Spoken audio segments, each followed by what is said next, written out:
I'm Eagle Gardens 1 on Instagram, and this is fucking talking shit with Eagle 397 wormhole. Let it pop on, get things going at least.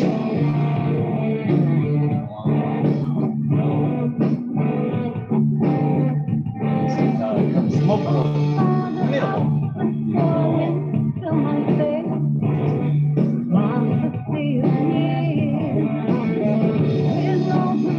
What's up? Feel Justin. Just nice. People, cheers. That I can't see. Wine sustainable. Yoda Rose, cheers, my friend. Yoda, I was in there the other day. Where were you, Yoda? Where were you? Thank you for hooking me up.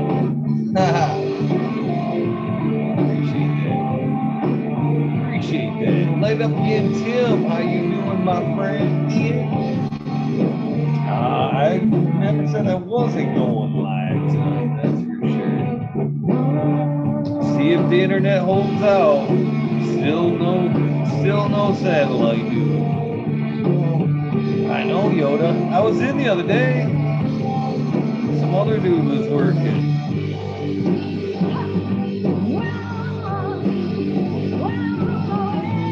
Volume is messed up.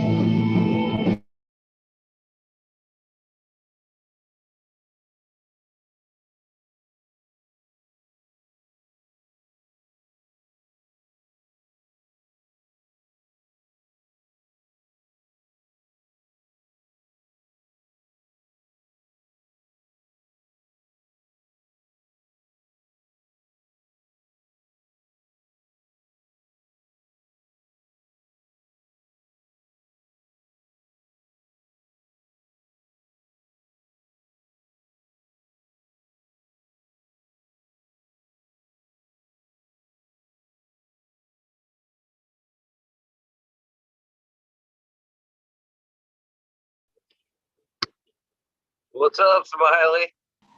What's going on, man? Fucking Friday, just working. You too? Back up to old tricks, Smiley. I'm back up to the old tricks. At least I can at least not so worry about one of them. But because the satellite guy hasn't been here, I was ready. I don't know as you were coming in or whatever, but I lost the computer. It went down. It was ready to take me down, but I was ready, Smiley. I had the phone all backed up, already logged into the Zoom. All I had to do was see cameras and look down. What's up, Smiley? That's awesome. Love it when a plan comes together, huh? Yeah. So how was your day, man? It was good, dude. It was good. Moving some shit around, getting some potatoes planted for the garden. So probably a little behind on that. Oh no, isn't it right around May? By May, supposed to have that shit in. Well, I mean, to my knowledge, most of the tender plants in our area are like June, and then some of the hardy ones, May. Potatoes and radishes and lettuce, shit like that. You can throw out there. All the freeze warnings we've had, at least up here, man, I'd be afraid to put anything outside right now. Yeah, you're definitely better off being patient with a lot of the stuff, but I don't know. I mean, like some of the stuff's direct sow. So like radishes, I planted the radishes seeds. They're not even up yet. You know what I mean? They're not even carrots and all that. Yeah. Those are nitrogen producers, and put back into the soil. They're one of those that because they have such a deep root, drive that nitrogen deep into the soil. Listen to the little organics, it's starting to rub off. But yeah, that's one of those quick flips, man. I was listening to that the other day. I'm like, I wonder if I could put those in my cannabis plants. Because that's another thing I've been like fucking, as I listen to a little bit more about the soil and stuff, man, I'm starting to come around with the cover crop idea.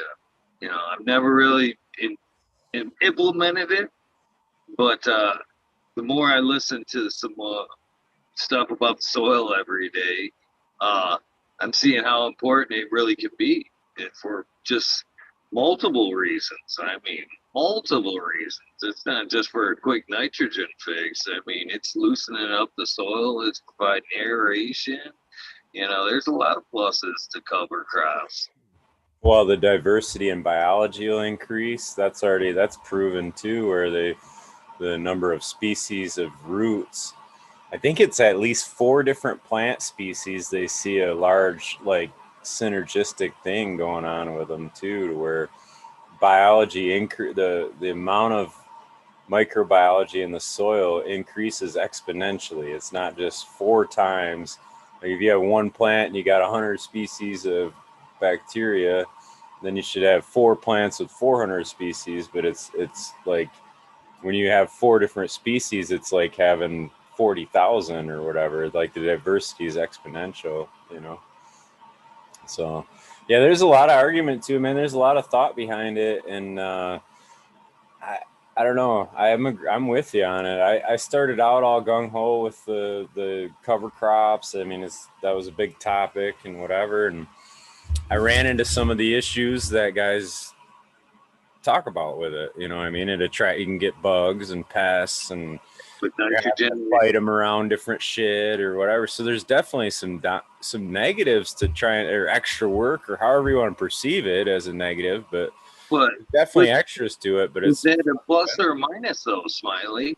I mean, come on. Wherever there's a ton of nitrogen, you it's gonna draw aphids. If aphids are in your room and there's a plant that's just fucking loaded with nitrogen, or there's a ton of nitrogen source, they're gonna be drawn right to that. So, if they're in the room, would you rather try to fight them off in your cover crop, or would you try to fight them off on your plant? That's true too. Yeah, they're indicator plants too, so you can see signs of bugs early on your cover crop versus wait until they're on the cannabis.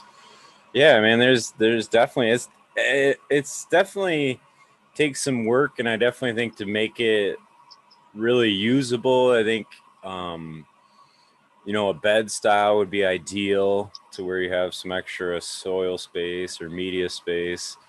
Um, like I'm in number 15 pots, and it gets a little tight to try to run something in that. You know what I mean?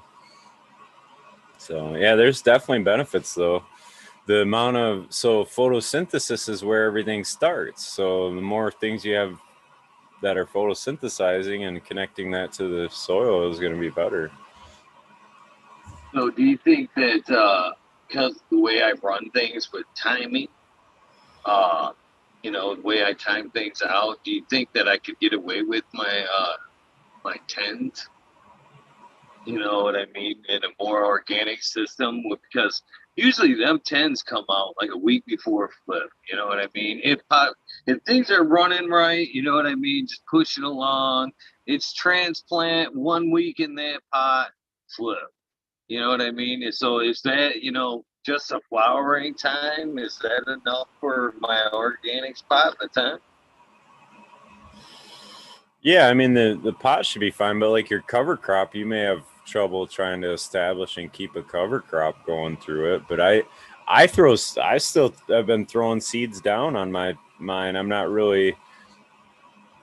even really with the idea of having a thick lush cover crop, but just having the idea of seeds in there. You know what I mean? Shit's gonna pop, and I can whatever. It's still doing its thing once the taproot comes out. So yeah, I don't know.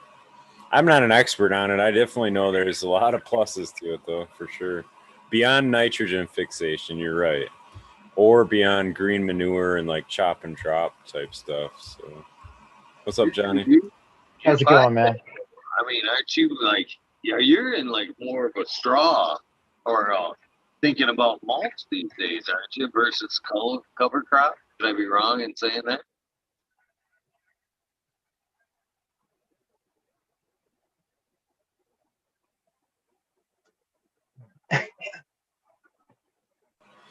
Yeah, I was doing straw a lot. Sorry, that got me, man. But I was doing straw, and then now I've been doing the vermi mulch from Wormies, the worm company by me or whatever, Wormies GR.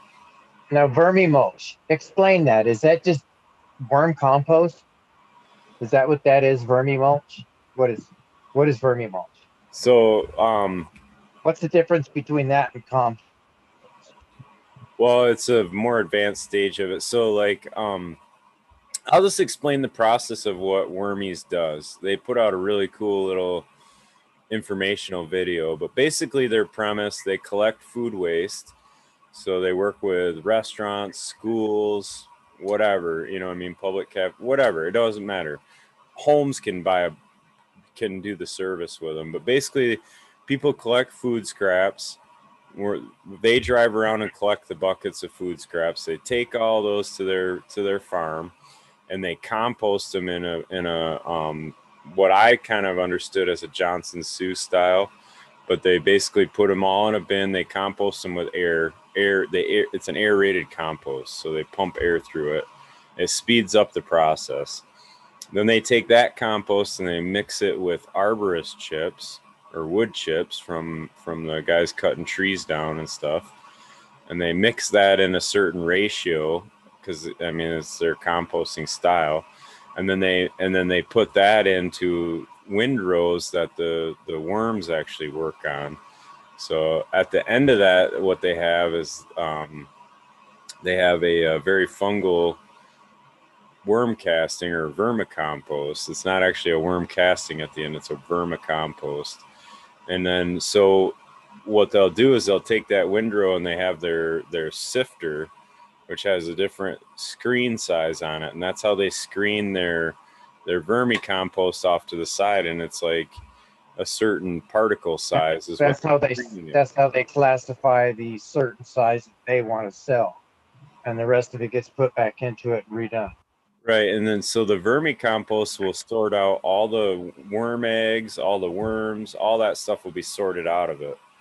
But then the vermi mulch, what they'll do is they'll take the after the end of that sifting process, they would normally go back into the composting or the worm windrow.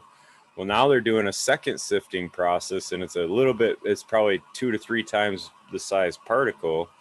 And so there's probably the biggest is like the bottom of a lighter. That's like the biggest size chip, and then all the way Okay, so down like to so smaller. like half inch to 3/4 inch, pretty Yeah, much. and a lot of it's like little wood chips and stuff like that, but it's all coated with the worm casting. You know, because it was Oh, nice. tumbling around in their sifter, and then they did a second. Yeah.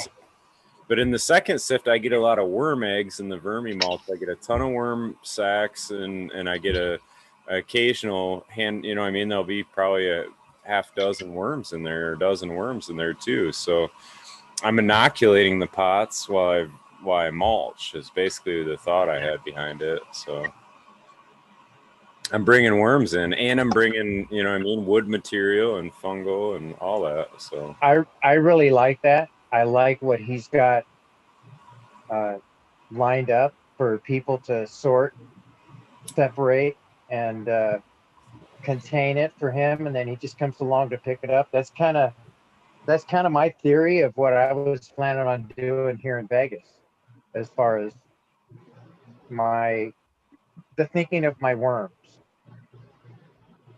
yeah, it's cool. And it's up. I'm What's up, I'm Greg? actually yeah. What's up, Prophet? Sorry, man. I just want to bring him in.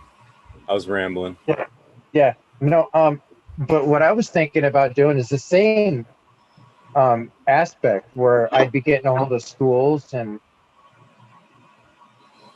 around here to do a lot of cooking and stuff. Once he gets up and going again, we'll have plenty of that kind of stuff, you know. Yeah. So I was thinking about doing that kind of networking and touching base with people. And since I worked for a nonprofit company before I got hurt, I was even thinking about doing some sort of a nonprofit kind of a thing where I would be, you know, putting a lot of the money towards like veterans or something like that, you know. So it'd be a beneficial kind of a thing. So that's kind of what I was thinking. I got some mushrooms here that Microgrown gave me. Yeah. The hell did I do with them? Yeah, he stopped by the other night, and we swapped some genetics, some seeds, and then he Allegedly. gave me yeah. And then yeah, and then so it was cool because now he's going to be able to grow my puckerberry knockout because he was really excited about that last time, so I gave him some of those seeds so he That's could cool. take care of it. I dig it. So yeah, and then he gave me some mushrooms. I don't know what the hell I did with them. I put them someplace. I hid them from myself. I hate them when I do shit like that. That doesn't ever happen to anybody, right? Right? Come on, man. Back me up on that one. I've hid I things. just had him in my hand about an hour. Imagine hiding a ball of hash, and it's all you had, right? It's all anybody had, about the size of I don't know, about that big around. This is 20 some years ago. And I got up in the morning and could not remember where I put it. And I looked through the whole house and knew it wasn't anybody else's bedroom that I didn't go in. So it was in any part of the rest of the house. So it was like, and I couldn't find it. I couldn't find it. And then finally, my friend, I said to him, I was like, dude, I got this ball of hash last night. And I was just so out of there, man. I hit it and I went to bed. Now I cannot remember where I put it. And we looked and looked and looked and couldn't find it. I said, if we find it, if you help me find it, I'll split it with you. You know, because I was just like, at that point, A little more motivation. It was almost to the end of the day. It'd been all day long and I hadn't smoked anything. And I was just desperate, you know, and it's like, so I did. So, but then all of a sudden I opened the cupboard again and I went, oh, that's where it is. And I grabbed the freaking coffee and put my hand down to the coffee and pulled it up. Right there it was. You know, it's just I was so baked when I did it. There was no, yeah. What was going through your mind at that moment, you know, when you put it down in the coffee? He saw Beverly Hills Cop where they shipped all the drugs in the coffee grounds. Right, yeah. Right. I won't tell the whole story, but I was not too proud of myself from the night before. I will leave it at that. Hey, Rez, you can't feel bad because my haze, the haze and the Cindy 99 back a little while back. You remember when I had those two growing together in my veg area? That was my flower. At that time, after I'd gotten done processing it and everything, and well, I separated a half ounce of either one of those, and I separated them so that I could show somebody what the difference was in the weight of them, you know. And I have no idea what I did with the haze. I just found the Cindy 99 right here down in the bottom of this drawer in the very back on the bottom. But I have yet to find the haze. So there's a half ounce rolling around my house someplace. It'll be tinderbox dry by the time I find it, you know, but you know, is what it is. Hey, it happens. You know, as long as it wasn't nothing that was violent, that hurt anybody, and you forgot about it, then that's okay. That's exactly. It ain't gonna do anything to anybody. Yeah, I mean, it's just unarmed. The next day, and you don't have anything to smoke, and then you're like, oh shit, why did I hide that? Okay. Yeah, that didn't even come into play. You don't know where you put it? I have no idea where it's at. It could be anywhere inside this house. As long as it didn't fall in the trash.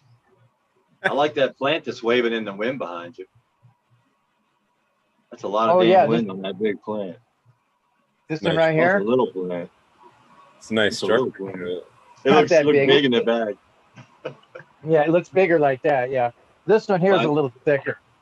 Mine are not standing that well.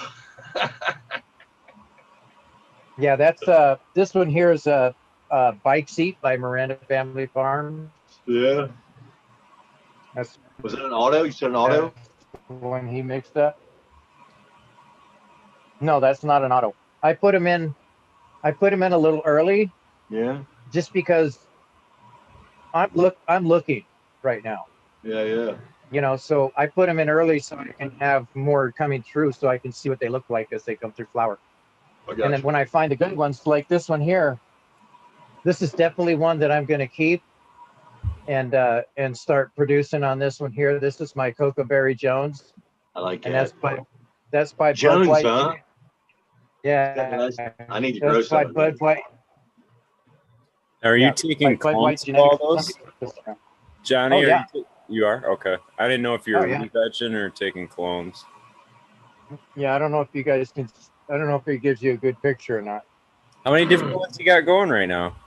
That looks nice. Oh, too many.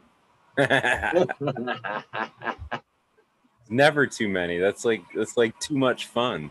A couple, yeah, right. Except when you couple can't walk too many, you know. Well, I've got one of my toilets shut down right now. It's not doing that kind of toilet stuff. Oh, it is now my water room and my. We'd have been in my last room. house, and I was a grower. You guys would have been like, I'd have been crazy. I'm probably luckily. This one here is really nice and frosty, and it's got a. It's got a bit of a cocoa kind of a flavor or smell to it. Yeah. Sorry about that, man. I'm whipping you guys all over the place there. Did anybody get sick on that ride?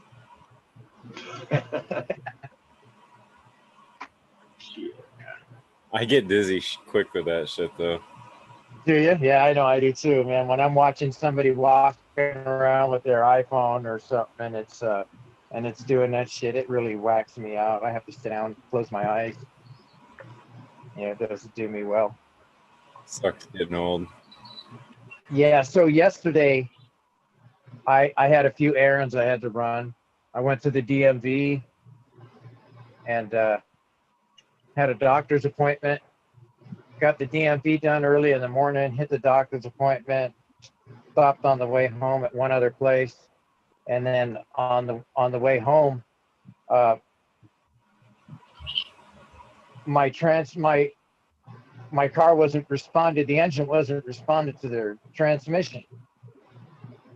There was some kind of miscommunication going on there.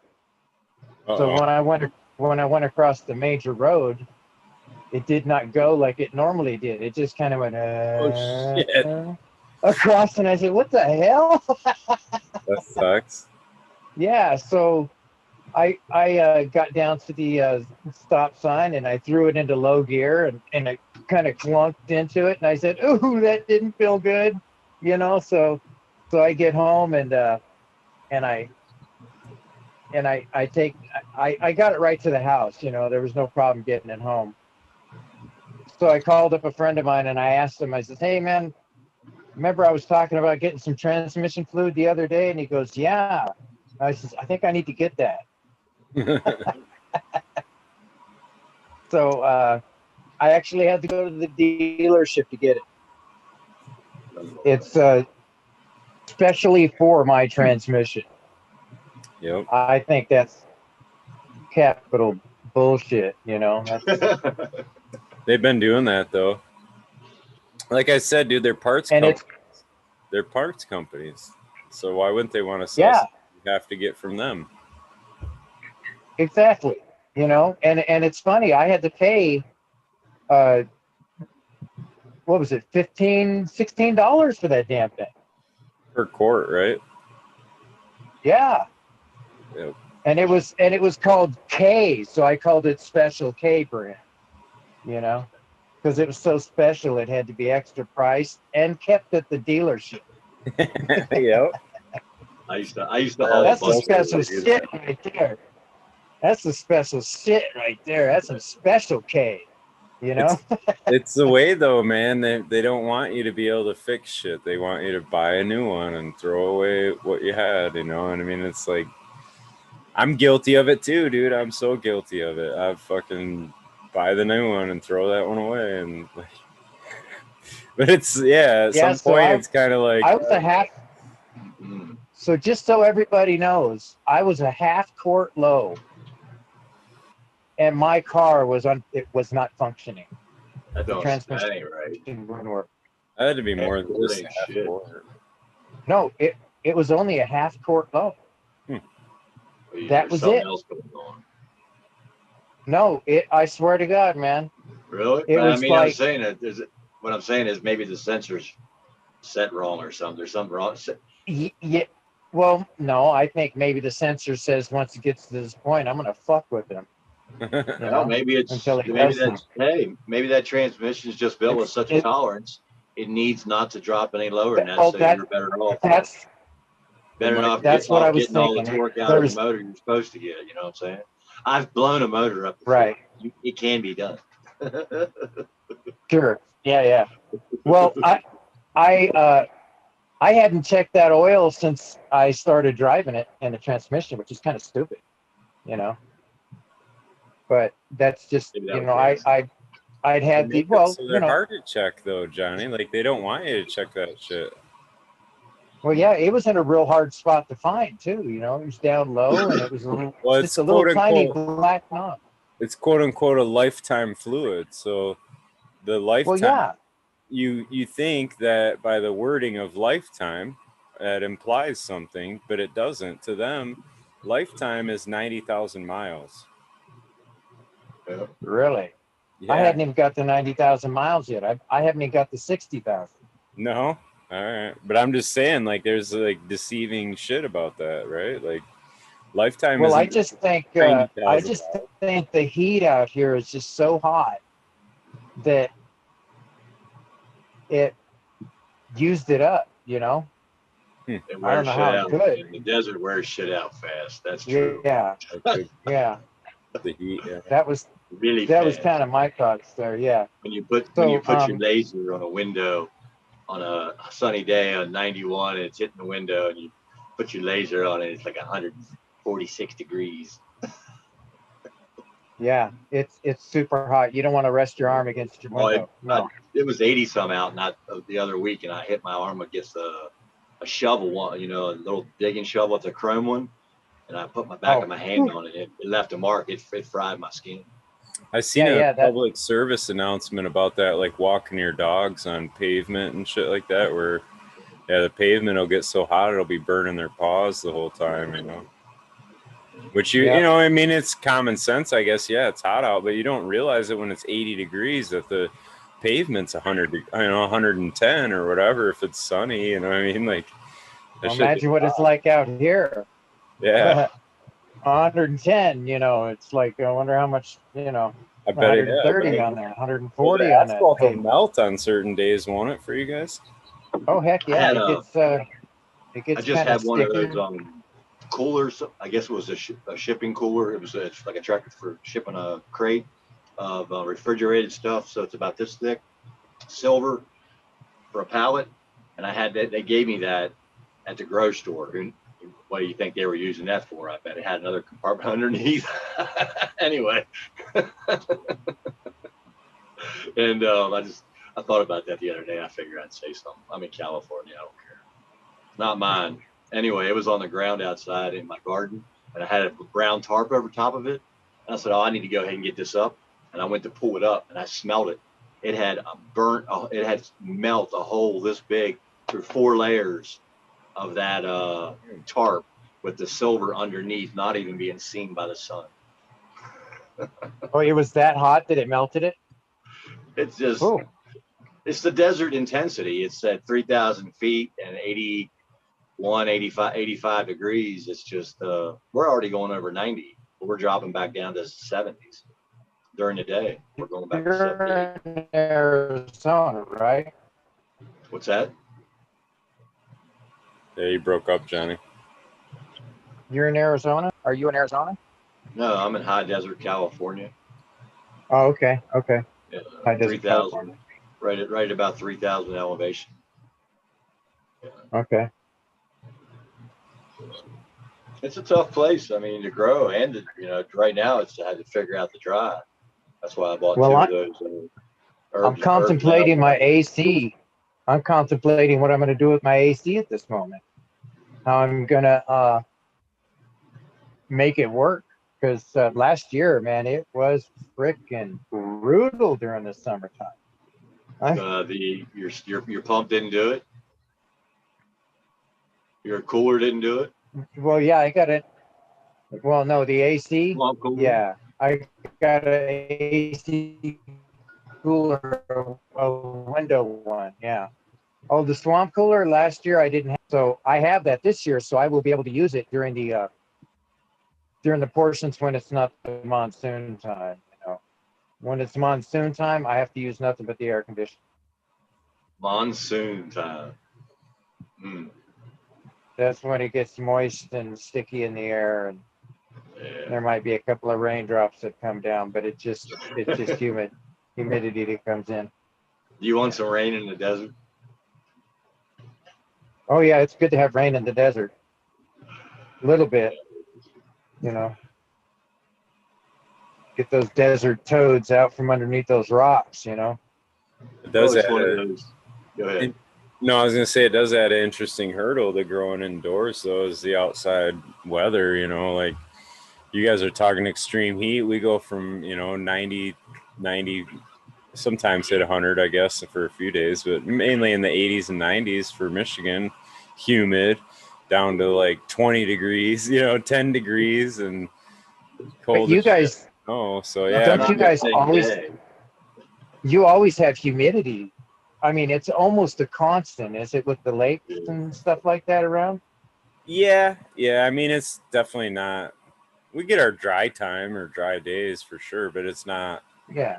Yeah. But you always got that. More humid as far as nation concerned. It was 86 today with I think 10 or 12% humidity outside. Yeah, that's nothing. No, we were probably around 40, 50, I would guess, %.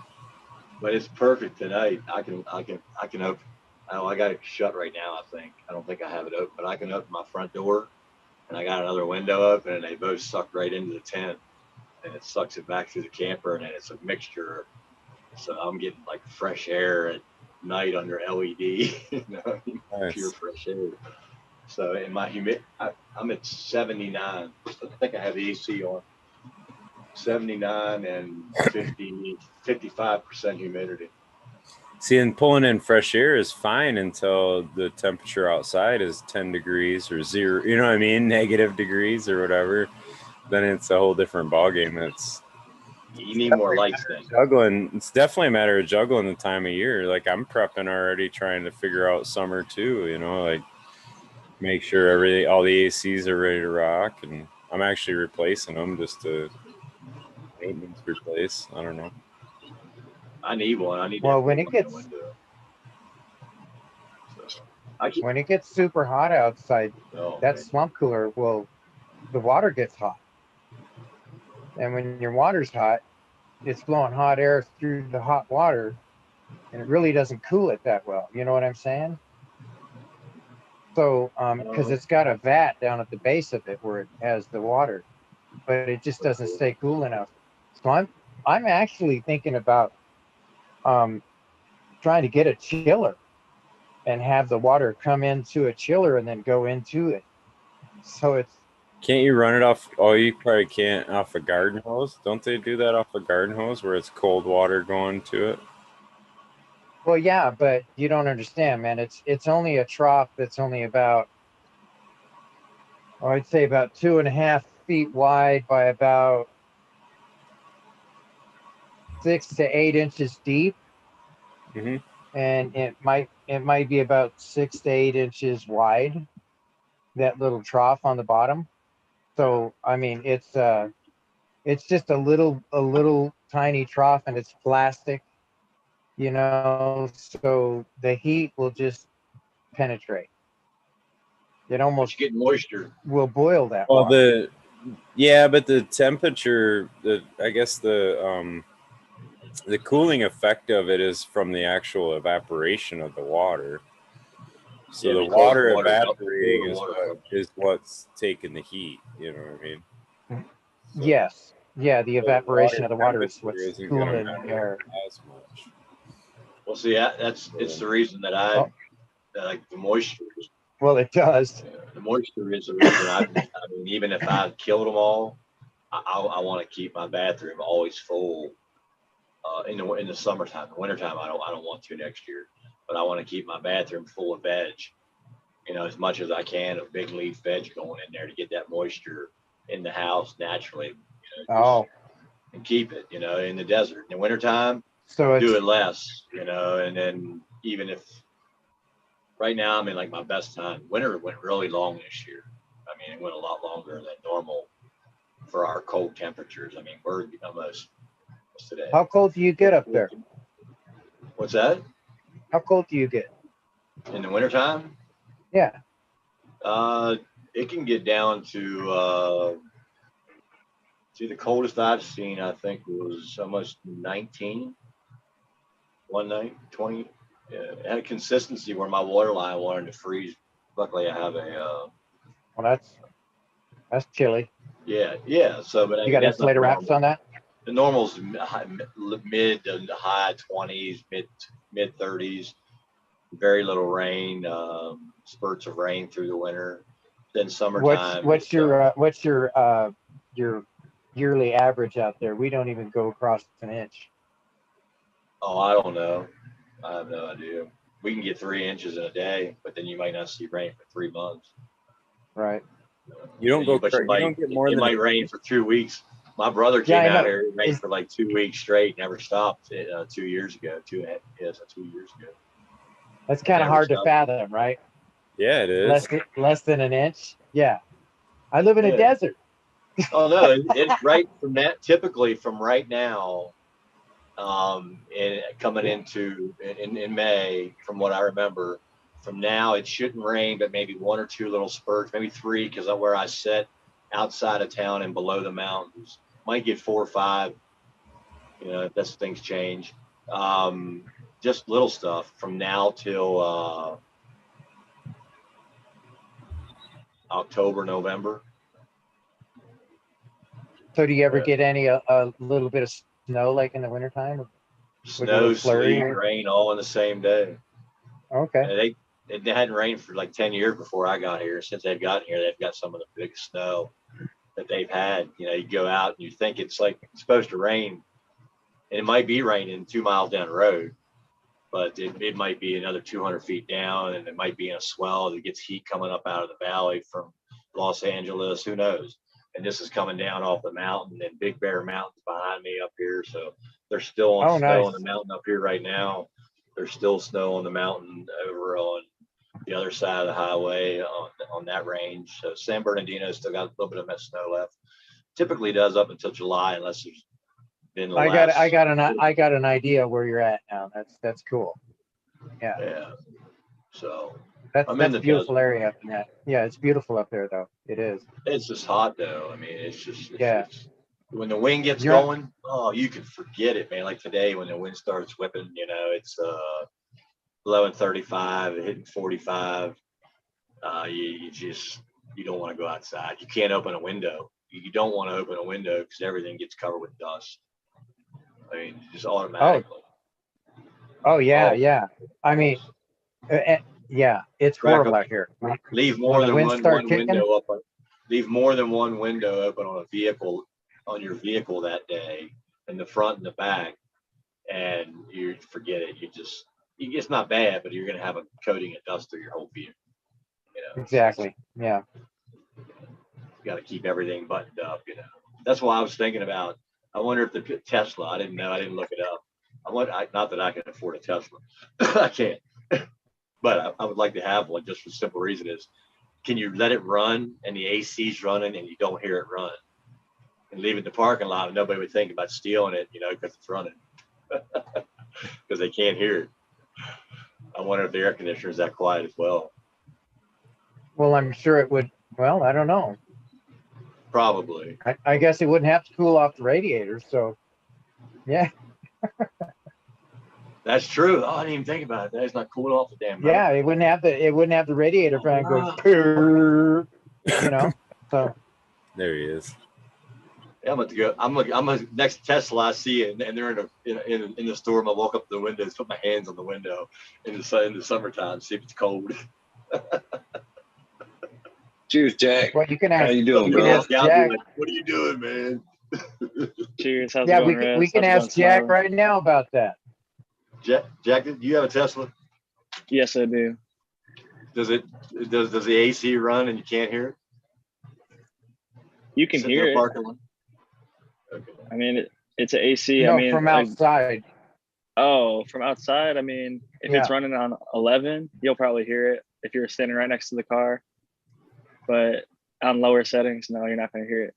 But like when I'm parked, like if you're trying to keep it, like if it's 100 degrees and you set the app to like keep your car at 78 or 73, it'll run to keep it at that whatever temperature. You can also do like dog mode. So it'll pull up a thing on this big ass screen that says, my owner's in the store. The car is kept in dog mode, 73 degrees or whatever. Don't worry. And there's a little dog running around on the screen, like all animated. That's cool. That's cool, man. Oh, man. That's a real plus, man, to have a car that's sitting there, you know, not burning fuel, not getting extra heat into the environment. You know, it's and still cool.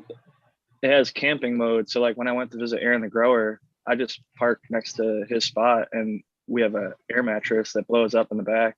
We threw a little topper on, had a bunch of blankets, me and my wife, and we just camped. And it keeps just the it has like a little campfire that plays on the screen, but it just runs only the vital stuff for like heat or air conditioning, and it keeps the like everything else on low battery setting, so you don't burn through a bunch of battery. So it has visual ambiance as well. Pretty much, yeah. Sets the mood for you. There's a romance mode. You can turn when you go to romance mode and you tap the fire, it'll start playing like Barry White. Yeah, no, well, does it? Yep.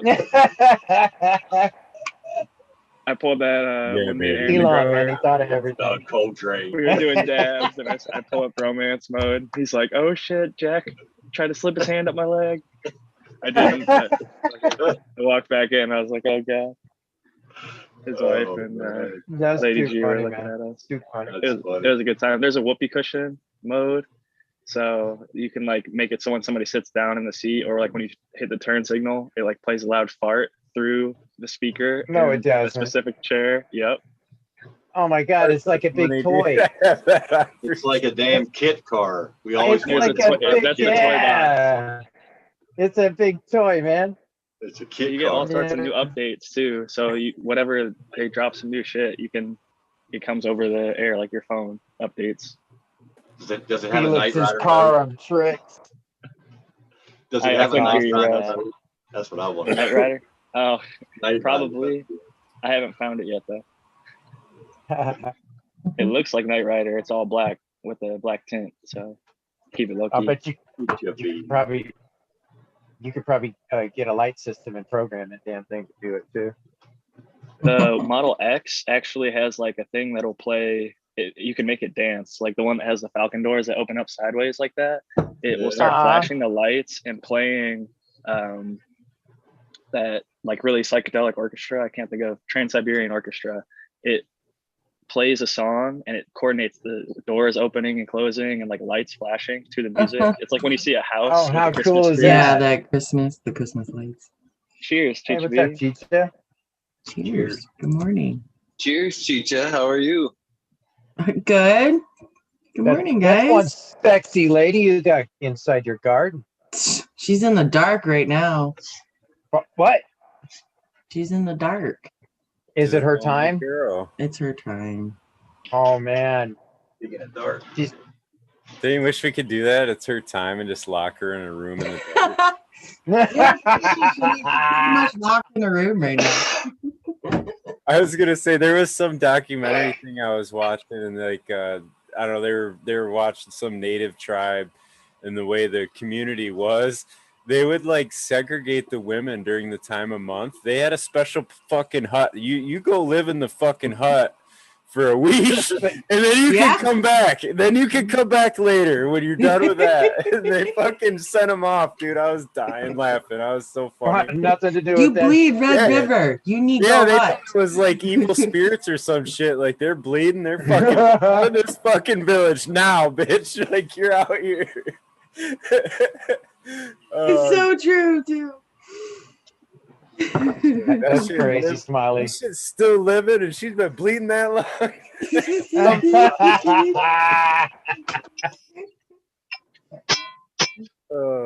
Something wrong with her. If I did what I did to my plants tonight to a lady, I'd go to prison because I just chopped them up, man. Fucking, it was harvest night.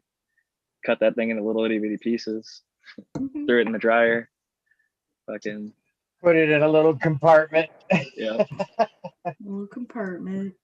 Oh man, I love the smell of harvest. Just like that fresh, just terps flying in your face. And I bought 2 of those herbs now. Nice. I could probably use a second one. I've been like, I had 2 plants and I had to do 3 loads of the herbs now. So the first plant I took down, filled it up without harvesting the whole plant. There was still probably like 25% of it left. And then the 25% of that plus the first half of the second plant. And now I'm just getting the second half of the second plant down tonight. But to be honest, what those strain? Velvet Punch F2 seeded up with the F3 Velvet Punch seeds. That'll be nice. So what will that create? An F4 then? If I take those F3s and then cross them together, it'll make an F4. So I took the F1s that my buddy Doja DNA sent to me. I made F2s. I grew those F2s out. I selected a male and then 2 females, pollinated both females with the male. And now those seeds will be the 3rd generation, or F3. Filial generation is what F stands for. Or like basically sibling cross to sibling. It's like an inbreeding approach. But is it still considered inbreeding if you send it out to play in another garden and have it come back? Yeah. So the way that the way that like this plant breeding is done, when you're doing like different F generations, you have 2 different options. Like I could have crossed it to something else, like made an F1, and you've got yourself a hybrid then.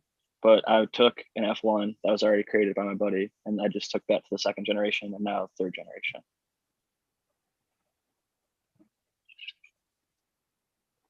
But like you could do back crossing and a whole bunch of other shit, but this is probably the more basic. When you're back crossing, are you strengthening the strain? So you're making it more specific. So like I'm making Velvet Punch right now. So if I got a Purple Punch clone, like my barber has, he was actually going to do a back cross. He was going to take my Velvet Punch F1 or F2 that he found a male and pollinate Purple Punch, which is the mother of Velvet Punch. So when you go and cross it back to that Purple Punch mom, you're going to get more Purple Punch in the DNA. So that's back cross 1st generation, BX1. So it kind of doubles the mom's trait. Is that right? You get a higher percentage of, so in the 1st generation, you get like 25% that lean towards mom, 25% that lean towards dad, and then 50% are a mix, roughly. And by the time you do the back cross, you're going to get more like 50% lean towards mom. That the 1st generation, back cross generation 2, it goes up to like in the mid 70s. 3rd generation is like high 80s, and then eventually I think the 4th generation is high 90s. It's like 97, and the next one would be 99. That's where the whole Cinderella 99 came from. He back crossed it 4 times, I believe. So so that basically when you do it like that, that's just like almost having a clone in a seed, right? As close to it as you can get. Here's the kicker though, it doesn't just work like that. You have to have a male that is different enough from what you're picking that you can identify and like correctly select an each back cross generation to try and get the most of that trait. Because like if in that first back cross you select the wrong way, then you're not going to see as much of the things that you're looking for. And sometimes it's messy because like unless you're working with like landrace, a lot of the stuff is like cookies to OG to chem to cookies to OG to chem and back into cake and cookies and OG and chem. So yeah, I'm noticing that in mine. I can tell where the male's coming through because the male is those blue leaves, you know, so that blue's showing up. So I'm like, oh yeah. I misidentified the male too. It's the bubble leader. It was the bubble leader. After whoever said that the other night, tell me about the Cascadian, about the way it stretched. Yeah, so I think I'm pretty sure I used the Bubba leaning male, and it's with the blue heron in it. So I thought it was the 50-50, but if the 50-50 would be the stretch, then because I had 3 phenotypes. He says there's typically only 3 in that. He only identifies 3, and he's had that running for 12, 10 years, 10, 11 years, something like Salmon River's been around. Jack, what's the difference between an in-cross and a back cross? That's a good question. I'm actually a little stony and blanking because I might have been describing an in-cross if we're getting technical. Back cross is I'm usually referring to like back crossing to the mother. In crossing, some people would refer what I'm doing right now as in crossing or inbreeding, line breeding. You're doing so an like IVL, you're using the same male? Because they'll have like the IXL on some lines or so I just that you reminded me there. So if I would use like Velvet Punch F2 male and then cross that to like the F2 or F3 or whatever generation and work back to that, I'd be in crossing to the Velvet Punch, whether it was the first generation, second generation, or third generation. That's my understanding is how in crossing can be done. So you could just keep male pollen around, or you could keep a male. Like the American one has the proprietary, and no, he has the cheesequake male. We'll say, for example, if he made an F1, called it Amiaces, and then we wanted to F2 Amiaces, and you found something that F2 you liked, but you wanted more of that cheesequake, you could cross back to the cheesequake male. The F2 would hit the original cheesequake male would hit the F2, and that would be an in-cross. See, I thought in-cross, I guess in my mind, I was thinking in-cross would be like, we're talking, I'm just going to use DOA's project, for example, but like Eagle has Colombian, he's going to have a male and a female from that. I have the Jack Skillington, I'm going to have a male and a female from that. Now we would both make like F2s, so we would select male and female to breed. The progeny of that would breed, you know, the Jack Skillington progeny to the Colombian progeny, or where you'd kind of have two different family trees of the same side is kind of what I'm getting at, you know what I mean? And then you bring them back together in the... Well, if you separate them and then you bring them back together like that, you give yourself further to work before you need to separate them again. Yeah. I guess I'm not sure what I'm talking about. Well, I was going to say, you're kind of... if you guys both F2 them, and then you're taking F2s and then crossing F2 to F2, you're going to create an F1 out of that. Yeah. Right. Oh. But I think what you're doing by making the F2, I admire a non-cannabis breeder. His name's Luther Burbank. I've talked about him many times on the show. He's the guy who bred the spineless cacti. He also bred a bunch of different things, like one of the California daisy. And he bred a ton of different really cool stuff, like blackberries, and he's just an interesting individual. Apples, yeah. The reason I bring him up, there's a thing called the Burbank, also known as the russet potato. He started in Massachusetts and then moved to California. But when he was in Mass, he had a potato farm. And what he did was he wanted to get into breeding, and he figured out the F2 is where there's like a lot of variety, and you can find really unique and sometimes really cool and good things. So he found this russet potato that was resistant to blight, and the potato blight was a big issue. That's like the potato famine in Ireland was There's people that literally starved to death because they couldn't grow enough potatoes. Yeah. Luther Burbank found that at F2, and he realized at F2 there's a ton of variation. You can find really unique unicorns out there, like that blight resistant potato. And so with all of his breeding, he wasn't like the most documented. He didn't like take great notes, but he would F2 most of his stuff, find a really unique specimen, and then work with that, and then take that down a different path. So I think there's something to F2ing it and seeing what is within that gene pool.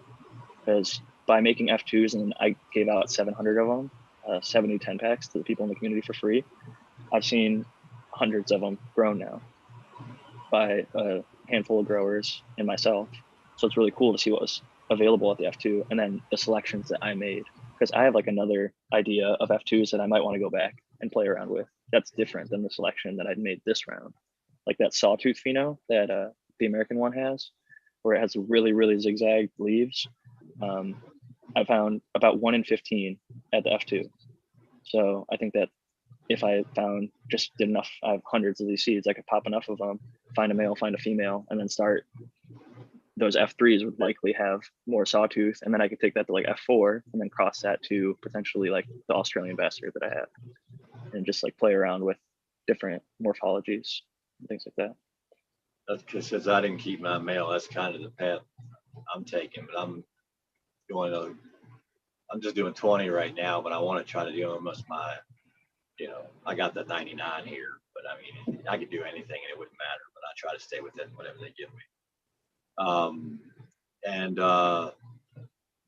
take the ones that I've seen now, because I crossed one male to 4 phenos that look different to me.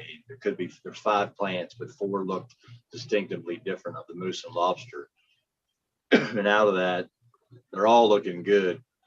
And one's like killing the weight. It's just like, oh my heavens, I don't know what happened here with this. It's just heavy, man. I'm just super heavy. But 2 of them are super, super frosty, just like other stuff in the room. So I'm taking those, and I'm going to drop a large number of those to look for 2 out of that, because those were separated enough. They're not a back cross at all. And if it's far enough in the parentage that I don't have to worry about it. That look the same, and do another same kind of back cross for plants that look the same now in that, to see what happens, But I didn't send any testers out. I just, I grow in a little bigger area than you do. You grow in a micro grow. I mean, if you had a bigger area, you'd drop all those, you'd find all that stuff a lot faster. We're on the 20. All right. Well, sorry, Rez. Cheers. Sorry, Rez. I didn't mean to. I just wanted to bounce in between that. Cheers. Everybody grab your bongs. Let's take a hit. Or pipes, joints. I've been token, but cheers. Rez, I will say this. They have what's called the limits exemption, which is even higher than 99 in California. So if you talk to your doctor, that's what I have, and you can grow as many as you want. I got it mainly because I want a couple times. And I want to start doing tissue culture with the Curador. I just was reading a study about how blue light actually keeps the plants more squatty without having to use PGRs or growth hormones that they would typically have to use in tissue culture to keep the plant shorter and stay within the. I have 3 5,000s that I bought at Walmart, the LEDs that are 7,000 lumens, 5,000 lumens. But dude, I can put a lux meter. That's all I have under those compared to my cob, which grow the shit. And there's more lumens coming off the 5,000s. A lot.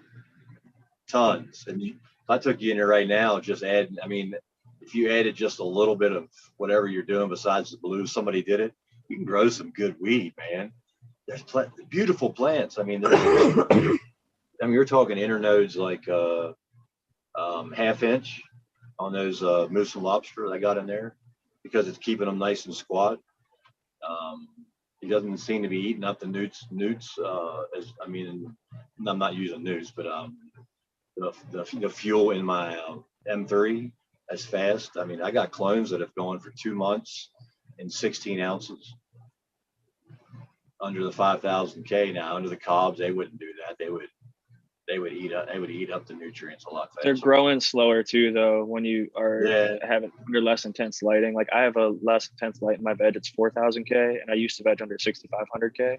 And I do think that the blue is great for keeping that node really short. And it has been shown to make roots strike quicker and things like that. But it's good for clones, veg, all that good stuff. But I definitely think you can flower under those lights, especially the one thing I was going to say though is lumens are for humans.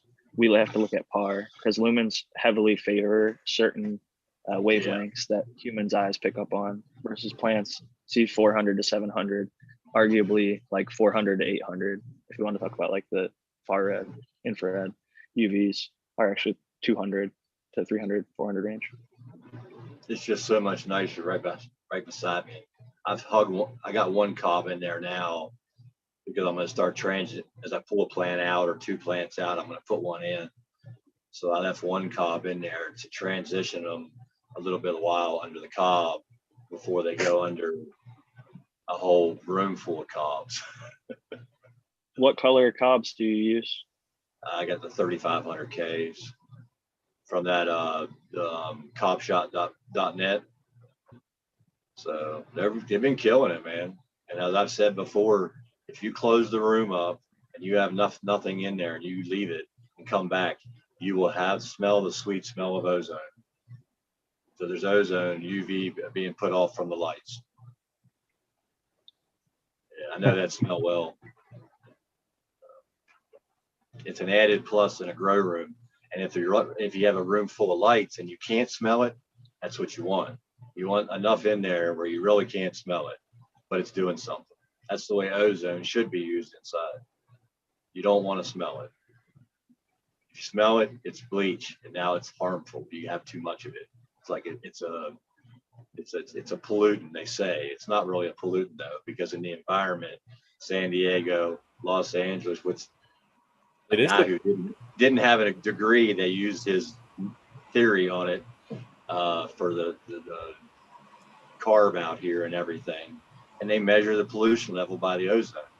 Well, that's only because the ozone's doing its job. It comes down to match the pollution until the pollution drops, and then the ozone level drops. That's not true. Ozone's a reaction from pollution. Ground level ozone is a reaction with heat and carbon monoxide pollution. You tell me that next time the lightning strikes, ozone is produced by the sun.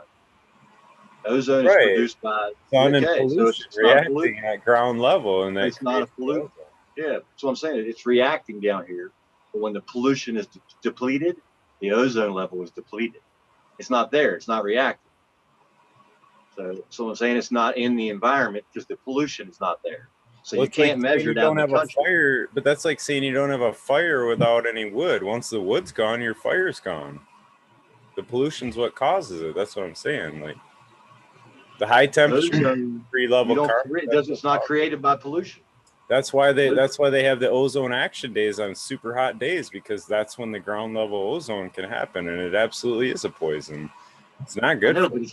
It's created by the sun. Listen, if the lightning strikes, there's a high amount of negative ions put off and a high amount of ozone put off when a lightning strike happens. That's why when you walk out after a rainstorm, whether it's lightning strikes, it's really sweet air. Or if you get in the sun in the right way in the desert, you walk outside, it's that really sweet air just for a moment. You won't smell it for a long time, but it's natural ozone in the environment where there's a place where there's no pollution. So when pollution happens in a city, the earth goes, we got to take care of this shit. The humans ain't doing what they're supposed to do. The earth does its job and burns up the ozone. The sun increases. Lightning strikes occur in the magnosphere, correctly? That's where that's our protection from solar strikes. So that's where you're thinking where it heats up, and when actually we see the solar lights there are, goddamn, northern the northern lights. There you go, southern lights. The northern lights. Lightning happens on the ground. Northern lights, and because you'll find places. Good places in the world where they don't get enough lightning, or they don't get that, like certain sides of mountains, they'll show a higher rate of suicide in those areas because they're not getting enough of the negative ionization that's in the air because of the way the currents are. So people are living in areas where they shouldn't really be. They're nice places on lakes and stuff in Europe, and there's high suicide rates because they just don't get the right air mixture because it doesn't happen. So, I mean, it's. You ever hear something say that there's correlation does not equal causation? There could be a whole bunch of other reasons. Correlation does not equal causation. Like ice cream sales go up every single summer, and murders also happen to go up in the summer. But people eating ice cream doesn't cause them to murder. That's true. People murder more in the summer because it's hotter, they're crazier, and it's more opportune for them to be able to move around. When it's snowy and cold, it's harder for them to commit types of crimes like that, leave footprints and shit. So correlation does not equal causation. You can't just say the lack of ozone is why these rich European people are probably fucking sad they chased money their whole life and never spent time with their family. There's books, there's papers on it. I don't read papers, but there's papers on it. There's papers where suicide rates are higher, where the negative ionization rate is lower. That's a paper, and I'm not into papers. I used to be in the air purification business. It was one of the things we focused on, was looking at those things. My degree is in psychology, and I've read a lot about suicide, and I'll tell you that the studies are not conclusive on that. Not conclusive. It's very, what you're quoting is shoddy data. Back to the lightning strikes, so Jack, lightning strikes don't come from there. They're being grounded to there. They start at the ground. If you watch a slow motion video, you ever seen a spirit? You know what a spirit is? When lightning actually shoots up into space. A sprite. So there's different types of lightning. I'll say that there's lightning that strikes through the clouds, but there's also lightning that starts on the ground, and it could strike you from your foot straight up into the sky. And people have their literally holes blown through their foot. Some lightning starts on the ground. I'll just say that. It looks like the Earth is kind of like a capacitor. That's what the Earth is. There are rare instances where there is from Earth to sky lightning. They're not sure what causes it, but I don't know necessarily. I think it's just a matter of where it's a hot point. Basically, it happens. It's ass backwards. You know what I mean? You're seeing the light and it's working backwards versus the hot spot working down, the arc working down. Is basically, I think the connection's the same.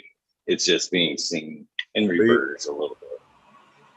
There's two electron theories too. There's proton theory and there's electron theory. So like the flow of electricity can be viewed two different ways. In the flow of like the perceived flow of protons or the actual flow of electrons, if that makes any sense. But there's two different theories to the electric though. So that's all I'm saying. Before we go in more into the lightning thing, I just wanted to say I'm not trying to shoot you down, Rez. I'm just saying suicide is really poorly understood in general. And the data, there's a lot of people that have theories and hypotheses about what may be causing suicide spikes. But then there's like things like reporting about it on the news. Some people think that it causes chain reactions. Some people don't. But there's been instances where certain areas, they report about it and then it spikes. And then there's areas where it happens, they report about it and it doesn't spike. So it really regionally depends. I think culture depends. Like something that's really not known about suicide, like one of the lowest populations is African-American women, which you might think because like the media always talks about, oh, they're oppressed, you know, women of color, people are racist against them, people are sexist against them. It could be harder for this reason or that reason. You might expect they have high suicide rate because they have so much difficulty in life. But in reality, they actually have some of the lowest suicide rates of anybody on the planet. Strong people. Could it mean because all that you said isn't really true? I'm confused. Can you elaborate? I just had friends. If it was that bad, then like you'd expect black women to be jumping off cliffs, right? If the world. Or you could say that suicide is a thing of privilege, and that's actually what the data says. Rich white people are the most often committing suicide, but people that are poor are usually just like, not to say that poor people don't kill themselves too, but rich people kill themselves at a lot higher rates. Though they're fine with the suffering. It's not that big of a deal to them. I guess that's a way of thinking about it. That's what we're talking about culture. It's like if you came from a culture of slavery, like African American people You know in who the United what States. you're talking go about. through Let's history. just take this out of America, the African Americans. The lowest rate of suicide is with all indigenous and like Inuit tribes and people that are far detached away from civilization and high population densities and cell phones and looking at a screen all day. I only popped out for 5 seconds from the YouTube to the Zoom. I don't know how lightning got correlated with suicide, but I missed something. What? Raz was talking about ozone and its connection to his this light. is what I'll say about suicide, because I've had a lot of friends in the last year and a half, and one just 2 weeks ago. He was not a good friend, but he was a guy I went to school with, and so somebody I would have talked to. That, I don't know how he killed himself, but he killed himself. And I think the major reason for suicide is that people think they're worth nothing and they have no worth. However they got there, I don't know. But if you're out there and listening to me right now, I'm gonna tell you, you got worth, and you're way more worth than killing yourself. So I love you. Jack loves you. Somebody talk to you. So you have worth. Everybody out there has way more worth than you even think you have. Even the ones who think they have worth, you have more worth than you think. I'll leave it at that, because it hurts me. I mean, because I've had a lot of people just die that I was hooked to, got them started into something. They killed themselves later, and now they're dead. Now, I don't hold fault for it anymore, but somebody loves you. From an American standpoint, we would think on like people that are subsistence life farmers, or they're living off the land, or they're totally uncommunicated tribe still living in X amount of years in the past. We're supposed to be, technologically advanced and pity those people. They're like, oh, dude, man, they still got to spear animals to survive. We got it so lucky. But here we're sad and depressed, and those people are totally fine and content and happy. Yeah, because happiness isn't tied to things and what we find in pleasure. Pleasure is not the way to finding happiness, I think, is what it proves. I don't know. There's a lot to it, more of like community and self-accomplishment, different things like that too, that, if you get out and you finish a project, you're less likely to be real depressed about stuff too, so like there's a lot of things that play roles. I'm not trying to say like I know everything. I know there's all kinds of crazy things that happen, but I'm just saying, like,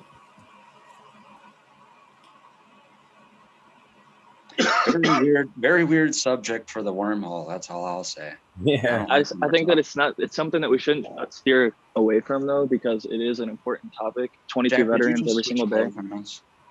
I just pulled on a hoodie. Okay. But I was going to say 22 veterans. I think this is an important thing. So if you would just not interrupt me for like 5 seconds, Red Pill, I'd really appreciate that. 22 veterans a day in the U.S. and probably more outside the U.S. take their own lives. So if you know a veteran, take the time to reach out to them and maybe give them a second, even if they say they, don't have that time to talk. Try and make some time and reach out and check in on them, see how they're doing. And like you always says, do something nice for someone. I think this time I'd advocate do it for a veteran, because too many of them, 22 a day. That's 22 too many. Wild, man. That's so wild. That's more than what's lost in war, right? In the actual war. That's absolutely true. That's so crazy. That's really sad. I don't know. I'm not there, and I'm not doing the numbers, but they say the numbers is higher from suicide than it is from the death toll of whatever's going on out there. People being locked up, kids being locked up. I'll leave it at that. Suicide rate is high around the world because people are being locked up in their houses. I apologize that I interrupted, but I already knew that stat. So, but maybe some of the people in the audience would like to hear it, Red Pill. And I'm going to jump out. Have a good night, everybody. Eagle, thank you for having me. Smiley, good to see you. Johnny, good to see you. Rez, Chicha, Eagle, everybody. Peace and love. I'll be in the chat. Thank you, Jack. Appreciate you, brother. A lot of guys, a lot of vets today. Later, Jack. Just always, brother. They used to have a challenge. They the guy doing. I knew a guy who was who probably still is. I don't think he's retired yet. Special forces. They were going to do 22 push-ups. And they all do them certain ways, different ways. Like just make sure you do at least 22 push-ups a day. So they were challenging people who didn't do push-ups to do 22 push-ups a day to remind you that 22 days. That's cool. Yeah, my brother's a chaplain in the Air Force, so most definitely he's on the front lines of dealing with that too. So pretty interesting.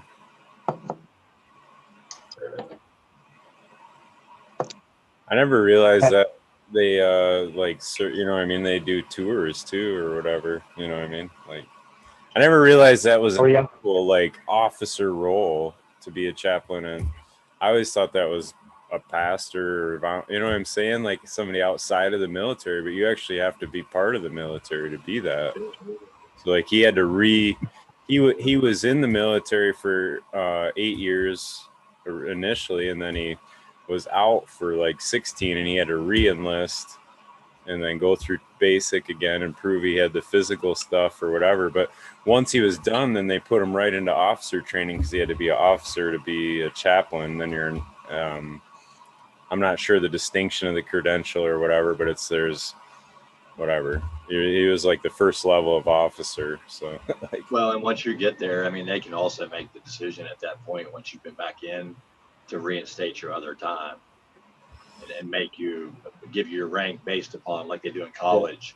Yeah. Based upon your experience, they can say take you to a board, go through your knowledge, go everything, and say, all right, move this guy to this rank. You know, because in wartime, you know, back in the other wars before, you know, the platoon sergeant got killed. So what they do? You didn't have, you could, hey, you shipping someone in next week, a new platoon sergeant in E5, and they'd be like, you are the new E5. You just got promotion. You got a pay raise. Tell us what to do. What? Oh shit. No, he actually got the officer training and all that, so he gets saluted when he walks in rooms and shit. It's pretty cool. He's a smart dude though. He was my nephew, actually. This is kind of cool. My nephew is fucking like Doogie Howser smart. So he's graduated high school with an associate's degree in college already, and then he joined the ROTC, and he's coming out to, they live in Arizona, but he's coming out to New Mexico, but he's coming out to Michigan State to whatever with the ROTC, but he wants to, his end goal is to be part of the Space Force that they're launching for whatever Trump, I don't know, I guess Trump's getting called for naming it or whatnot, but the Space Force is like that new division they're forming to deal with whatever happens in outer space, I guess. I don't know. Aliens. That's cool. That's badass. My neighbor used to be in charge. Hey, fucking goals, man. Dude, he's like on point. Like for real. He was playing basketball, all kinds of shit in high school too. So he's like got all that going for him too. Yeah, he's like their star candidate for all that shit, I think. So. Hell yeah.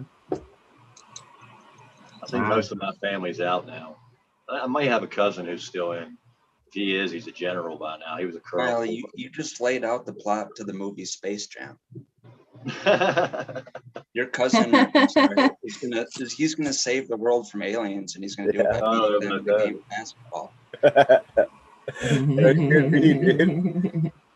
Basically, what was that? 1996, 97? Yeah, 96, 97. That's first DVD I bought, a five disc changer. That was the same year Armageddon came out on DVD. Oh my god! Buying DVDs. Yeah.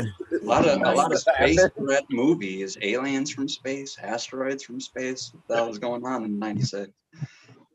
Was that the same year as the last Aliens with they made? That was Independence Day too. Independent? Was that the same year? Yeah. Really? It's weird how they do all the movies the same kind of time frame too. Like, it's all part of the disclosure, man. It's all part of the programming. Yeah. It's all part of the all part of the training. That's a lot of truth in that. There's damn a lot of truth in that, man.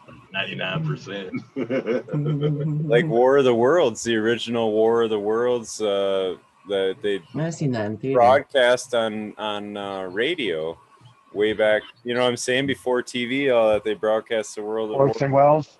That's when they realized, man, people were jumping out of windows of buildings and shit because they thought, aliens were invading because they heard it on the radio, and they were doing all kinds of crazy shit. Even before then, they had something called the Battle for LA. And that's where supposedly a giant ass UFO was just sitting like dead straight over the city of LA. This is like in the 20s or 30s. Like everyone went out there with shotguns and guns and tried to shoot it down like an entire city's worth of people, and then like finally moved out of the way and never returned and that kind of shit. So, it might look like that. It might look like that. It might it's look already like happened once before, so don't be surprised if it happens again. You know? I think they give you a lot of precursors to let you know it's coming. So if you're smart, you can avoid them. If you're not, you're just going to get zapped when it happens. Zapped. Oh, they got recordings of these things that are unidentified. The government's talking unidentified. So, what are you talking about? The one that they see that goes from zero to 60,000 feet in the blink of a second and doesn't do anything. Those are the hypersonic. You know what it looks like? Hypersonic. It looks like a wheel inside of a wheel, the throne of the Lord. It looks like the wheel inside of the wheel. I don't know. There's really not any clear pictures I've seen of it, but their description, the one pilot said it looked like a big tic tac or something like that. He said it was that kind of a shape of like a tic tac, and that's kind of the way it went. But yeah, there's definitely, I mean, they've fucking been prepping all the pilots. Apparently, they prep them training for encountering them and shit, and like what to do, what not to do, kind of thing. So apparently, it's frequent enough that they're, I don't know. This is your captain speaking. If you look at the starboard side of the plane, you will see 3 UFOs flanking the vehicle. Right. Not really sure what the hell they are, so we're just going to kind of pretend we don't see them and keep on our pattern. Smile and wave. Please, get your cameras out. I don't know, man. That is weird. And on your left, you will see a spaceship. And I'm not saying triangles, the other ones, they don't look real to me. That is the U.S. military responding. Don't worry, they are our friends. They are the good guys. Right, and it's like, I mean, it's unidentified, so we don't really know what it is. That's all we know is it's unidentified, and it does characteristics that we can't really explain. So that's all we really know. But it could be. Well, my theory is some technology that we don't know about either. You know. Well, that's my thing. Is I think it's hypersonic. I think they actually got down the hypersonic flight, and if you do the math, it can go right through the Earth. If you do the math on that distance that you need to go between 60,000 feet above sea level to 1 foot above sea level in just a second, that's actually the exact same amount of time it would need to be if you were traveling at hypersonic speed, which is, I think, 25 times the speed of sound. But yeah, that's totally, if that's a thing, if that's possible. It doesn't explain how that could be a manned craft that does that. It doesn't need to be. They've had drone aircraft since the 60s. Doesn't need to have a man inside. If it's the creator's chariot and he's the one who created this planet, it can do anything it wants. Might be. I did say if. Identified. I think that's what it is. I personally think from the description of the one moving around like that, that's my belief. He's that good, and it's kind of comical. And I think it is. I could be wrong. I've been wrong before. Yeah, it's unidentified. That's all we know. I mean, that's all I'm saying. It's like, so yeah, to think if it was a manned craft moving at that kind of those kind of telemetry is just unthinkable for us. I mean, right. But if you went back 100 years, so would a cell phone, you know what I'm saying? A smartphone or what we're doing right now would have seemed unbelievable 20 years ago. You know what I'm saying? So I can imagine. I can imagine. You so can't imagine. I can imagine. They say technology is advanced, like a lot of the, I don't know, I've heard that before, like the defense systems and all that. Like the technology we're getting is like 10 years old for like all the people developing them and shit. So it's probably more like 20. With that thought, you're already halfway to your 20 years of the cell phone that didn't exist 20 years ago. You know what I mean? Now this could be the new whatever form of travel that didn't exist 10 years ago or 20 years ago. So the hypersonic flight. Yeah, I mean, I'm not saying it's impossible. It's interesting. It's intriguing. Well, you can't jump around with impossibilities. You can't say hypersonic flight, but some million-year-old farther technology, race of beings out there in space, they got some other kind of propulsion device. Hypersonic, even for them, is impossible, but something else, is, Red Eye, I believe if you had the faith and you it was to do something really good for somebody, that you could be at that person to do that for them anywhere in the world right now, if you needed to be faith. I'm thinking about you could be transported from here to there. I know I totally believe any person. I don't want to dabble in that though, because then that you're like, I'm not telling dabbling. You might not know it's going to come. You might just be thinking about it. Happen physically. I can't snap my fingers and be in Italy right now. I wish. No, but the person I know can put the you dream there. Right there. I don't think you get to use. All I got to do is use it to jump around, do whatever you want. I think it happens, and people do something good when it happens. Wait, what do you mean? Like I have to do something good? What am I'm just saying? How bad am I being? I got to stop being a bad boy. And Jeez, Rampel, chill. No, I think it could happen to anybody sitting here. You're a bad boy, Red Pill. A bad boy, and I can't teleport because I haven't been a good boy. Right. No, I don't think taking your teleport privileges away. You're grounded. Yeah, your teleport privileges have been revoked.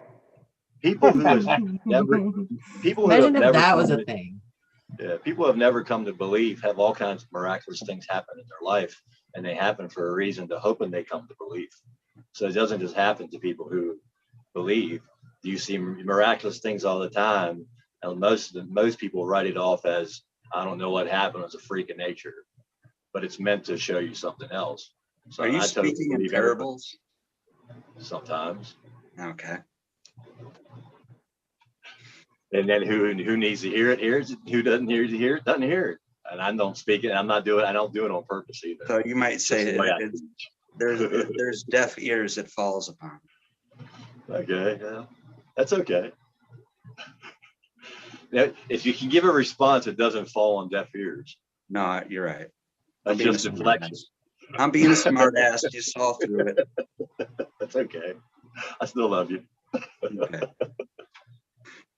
No, I just think people are more capable of more than they actually know. I know everybody sitting out there is capable to do more things to benefit people, not to benefit themselves. So I can go to Italy just so I can see the Italy. Not that couldn't happen, but if your heart is to really help something and to do the right thing for people on the planet, it happens.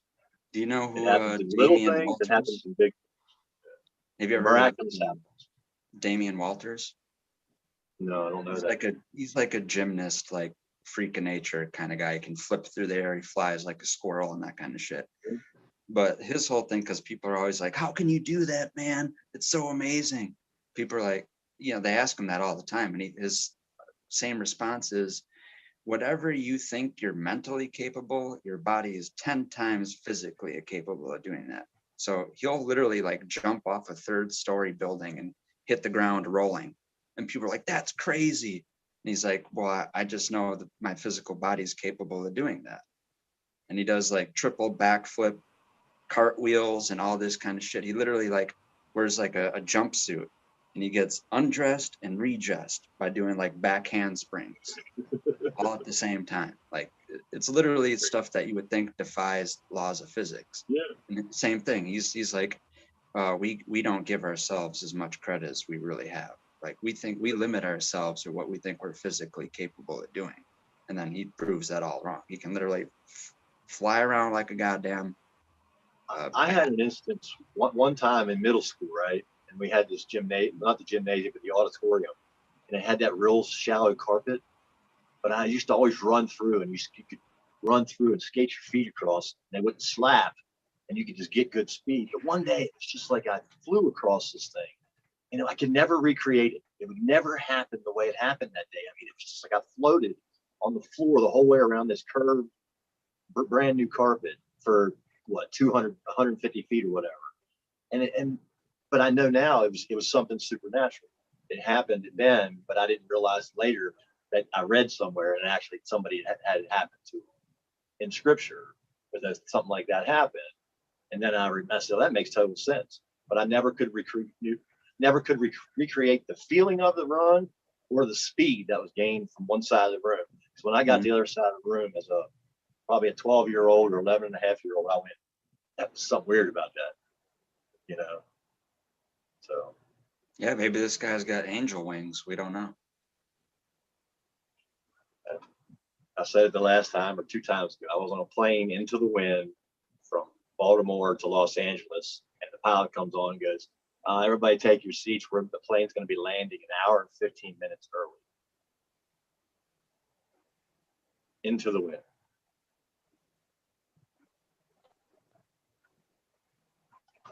And people are just looking around going, how's that happen? But I knew what happened. You just know that presence was there. I knew a presence was there that was carrying the plane right in through the wind. So you made it through? Obviously you made it through. You're here talking to me, but I mean, an hour, into the wind. Was it real bad, or did you make it through like there was nothing even? It was one of those things. People were like, how the hell do you get here from Baltimore to Los Angeles an hour and 15 minutes before your flight into the wind, before it's supposed to arrive? Yeah. I mean, I don't know. I don't know how to account for that, but I've done the same thing. I've flown from Seattle to Milwaukee in the same thing. I don't know if it was an hour and 15 minutes quicker than we should have been there, but same thing, where the weather that we had going into there, you would think like plane can't even lift off the fucking ground. And then you fly through the sky and it's literally like gray skies, no sun at all. And you pop through the clouds and it's completely blue sky or above any bit of weather that's going on. Yeah. Into the wind. Yeah, the pilot was a little shocked. It was headwind. It was turbulent. I mean, I haven't been on many flights. Mostly every flight I've been on was the same level of turbulence, but this was something where I didn't know if this is normal or something that is to be concerned about. Maybe some people are scared. That was the best flight I've ever had. That was the smoothest flight I've ever had. I just wondered, did the time change? Like, did you cross a time zone? Because if you were flying a 2-hour flight and you lost an hour, that would kind of be like. No, we're the plane you gain hours going takes that many hours. We knocked an hour and 15 minutes off the flight going. Yeah, this is the same thing, because when you go west to east, wherever it is east of you, it's always later. So it's the time. No, we knocked an hour and 15 minutes off the flight, not taking off the time zone. Well, what I'm saying is, if you're traveling west to east, not only is it later wherever you're going to land, but then you have to add on top of the time the plane needs to travel there. But you gain time when you go east to west. Right. Yeah. You. All right. So if you're on a plane and it does something totally out of the ordinary, if you're on it or anybody's on it, you should know something different's going on, because it's going against what they say should happen. So if the pilot says that you don't fly into the wind and gain speed, it does not happen. You can go from get a tailwind and get really pushed, but you ain't flying into the wind and get speed in the plane. It just doesn't happen. So, anybody who sees something like that, why does that happen? Well, because there's other things at work besides just the mechanism that a man has made in all kinds of instances. So there's things that happen supernaturally. And it's always to get your attention that there is somebody that created you. It's always back to that. It's always back to that one thing. It's just that one thing. I like that. We think we figure everything out, but there's so many things that are anomalies about like water. There's like, I don't know. That's the comical part to me, is like everything we think we figured out. Yeah. Yeah. So I always point it back to that. I always get right back to that because I'm like, wait a second. And then I tell people, just look through your life. Look at all the good things, and maybe even bad things you're protected from, or good things maybe you shouldn't have, and then you were protected from them, or all kinds of things that happen. But in the midst of just going through life, there's things that always come up and say, what the hell happened? What was that? Why was that? So Anyway. So I hope I can do something here. Need a little bit of help here. All right. Stony Rockefeller did send me over a couple of possibilities for new Gap songs. So hopefully I can share. Yeah. All right. This is all right. I should do this like you judge Canvas, just not say how many options did he give you? There's two. There's one of the original one, and I don't know. Yeah, I should probably be able to access it, but I'm gonna have to play it after this. Here's one. Hopefully, I will play. Unsupported document. Please use it. PDF or an image. I can't share the song. What the fuck? Can you play it like on your phone or something? Yeah, play it on your phone. I'm on my phone. Oh. Dang it. All right. It was a good idea, Just give me a Cheech. second. Just give me a second. Bear with me, guys. You can talk though. I'll figure it out. I'm sorry, I don't mean that. Okay. I'm trying to figure out whether we're going to start singing or not. If it's a sing along, or just a toke along.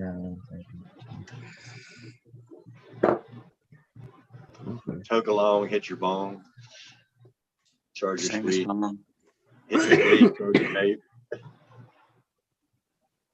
Give me something good to eat, trick or treat. Oh, like there's somebody who does it. Says that thing that is in that thing that Sub used to always say, and the song he says in the song he always says light your vapes, charge your spliff. Your bongs, your hookahs, your big Zeppelins, your diesel Cummings powered bong. Jesus. That's farmer equipment there, man. Yeah. Get your tractor hooked up to the generator. Get a bucket full of weed. Put it on a bonfire. Put it on a bonfire. Get this barn a burning. Put it on a bonfire. I got so much weed, I just buy bonfires. We don't burn trees anymore. We burn weed. We let the oaks grow. That's real good for the ozone. I don't mean to bring it back. That was a bad callback.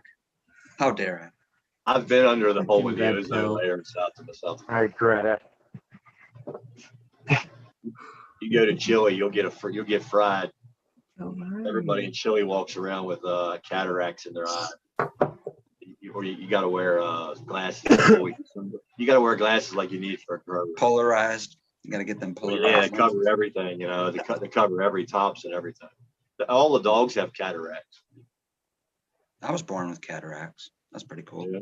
Not really, but not really. No. I'm not agreeing with you there, Red. No, I was being sarcastic. I don't know. I got the fucking Cheddar Bob bit me. I got the sarcastic bug. Cheddar Bob bit me. Oh shit! He turned you into a super villain. Yeah. Spider-Man turned into Venom tonight. Sorry, guys. Damn. Didn't he? Well, I'm ripping one up here. I'm going to enjoy a hit. And smoke some of my outside grown Gondog Mimosa. What's the satisfaction level on that one, Johnny? On a 1 to 10, what level of satisfaction are you getting after the hit?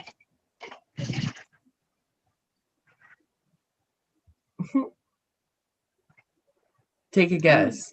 I'm going to rate that a 10 based on the reaction. Well, it's got that mimosa flavor coming in, and then when you blow it out, it's got buttery popcorn. Yummy.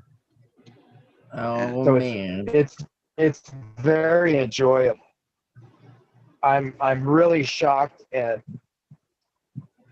even when I gave a hit to my neighbor when he blew it out. I said, "So what does it taste like when you blow it out?" And he goes, "Well, it tastes like popcorn," he said. And I said, "Yeah, buttery popcorn, right?" And he goes, "Yeah, that's it."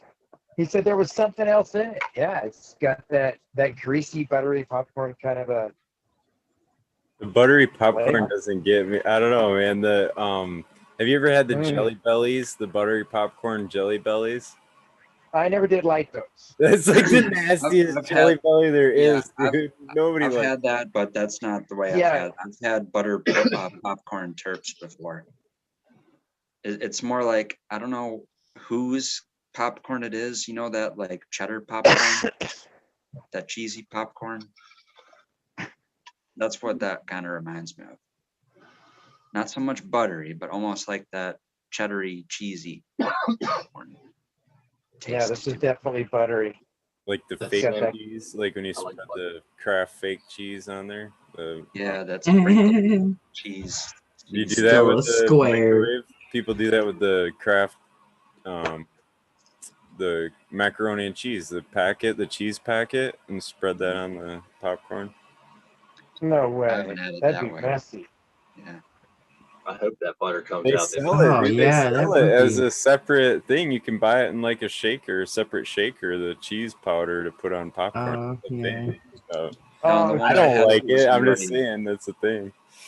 It is a thing. I had the butter and the I think white butter or something. It doesn't. Yeah, it's like a weird. It's like white popcorn, white cheesy popcorn, buttery, weird shit. Yeah, I've had that before. I'm a plain popcorn guy, man. You can't. I don't like the soggy butter on there and stuff. You remember those tins that they would sell? It was like Girl Scout cookies for popcorn. Oh yeah, they're separate. Yeah, the 3 different flavors. You got the caramel, the butter, and the cheese. Cheddar. Yeah. You'd be digging into that, and you'd be like, "Hey man, thanks for having this here, right, for me to snack on." And then your buddy would be like, "Oh dude, that's from like 2 Halloweens ago." Wow, you didn't so notice. good. I didn't notice. That is funny. Yeah, the buttery was a little chewy, but the rest of it's good. I broke my tooth on one of them damn caramel. I've just been hearing those. You're like, these hard candies are good, man. The popcorn from 2 Halloweens ago. It's like after dinner mints or something. Popcorn?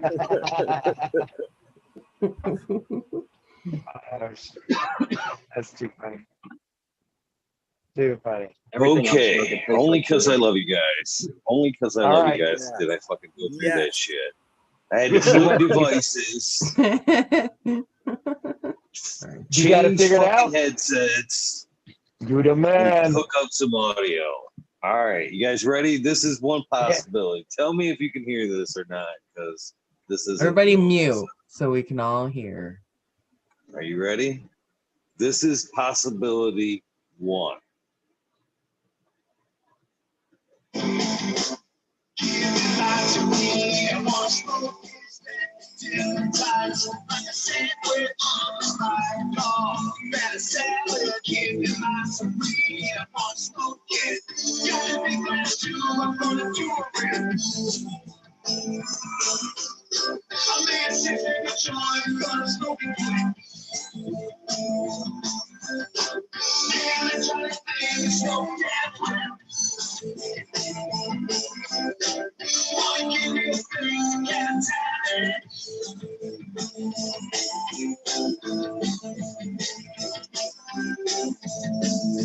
It sounds pretty good.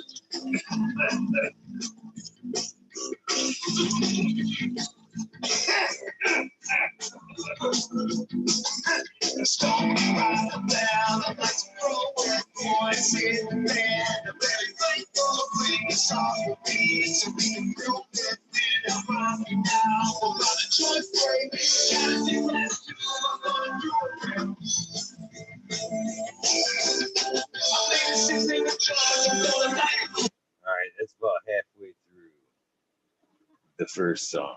It's 3 minutes and 12 seconds. That's pretty much what the original Dad song is. Something in that area. So that's option one. Rocks out pretty good. This is the other version. This is their version of the original.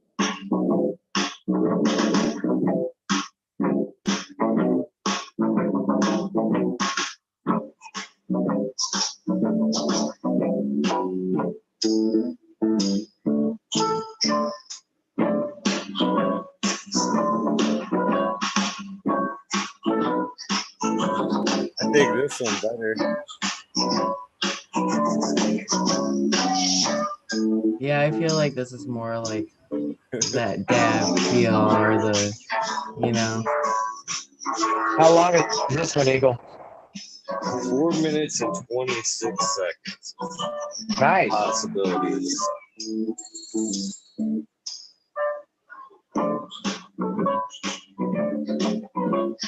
It's got a familiar beat ring to it, but it's different.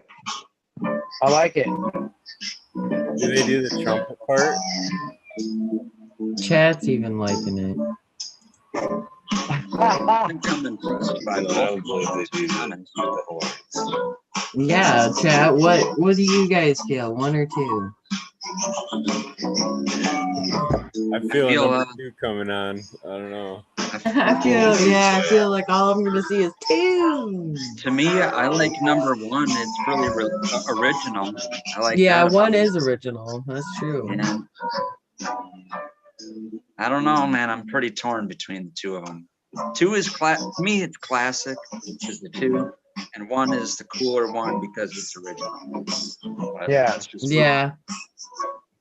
It's got that rock and roll feel to it too. You can't deny the rock and roll feel to it. No, I think the production level was on point with that one.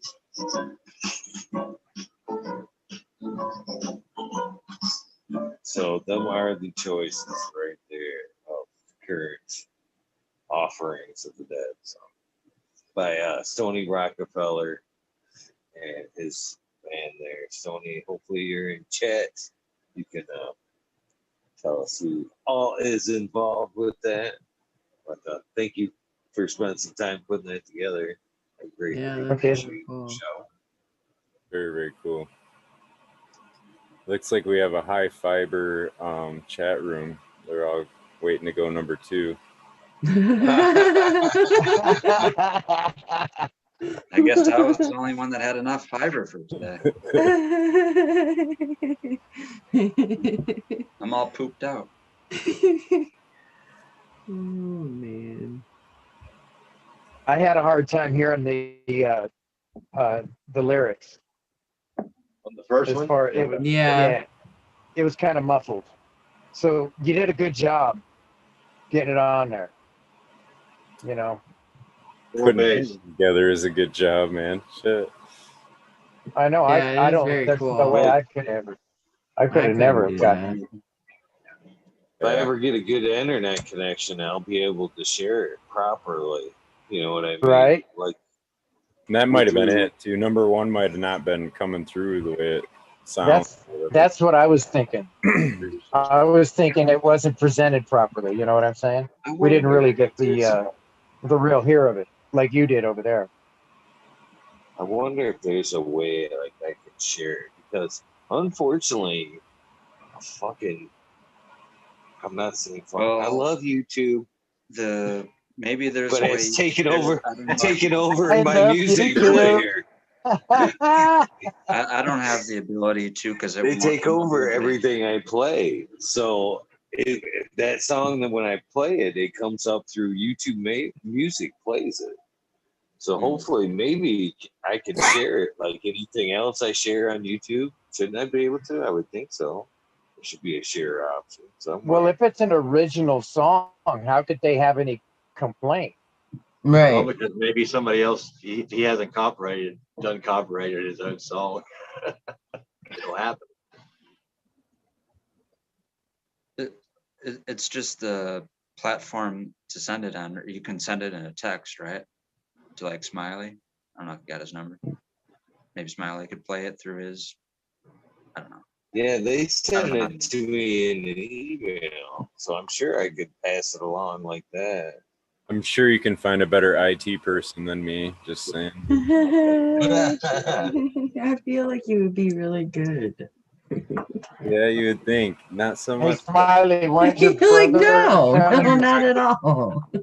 Shared on IT somehow. Do you hear me, Smiley?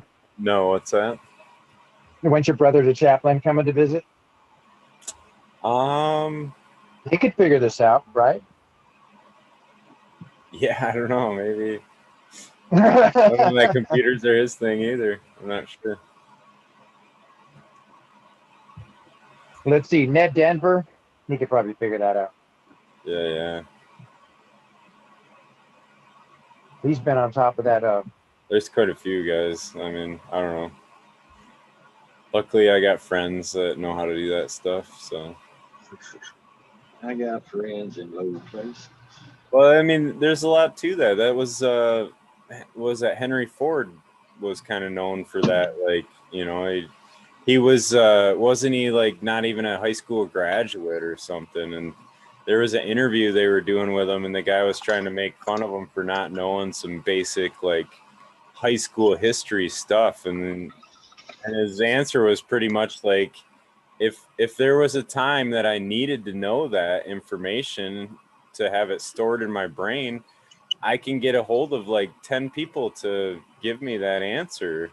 Why would I waste, you know what I mean? Like, why would I waste my brain power on remembering some useless shit? Basically was his answer.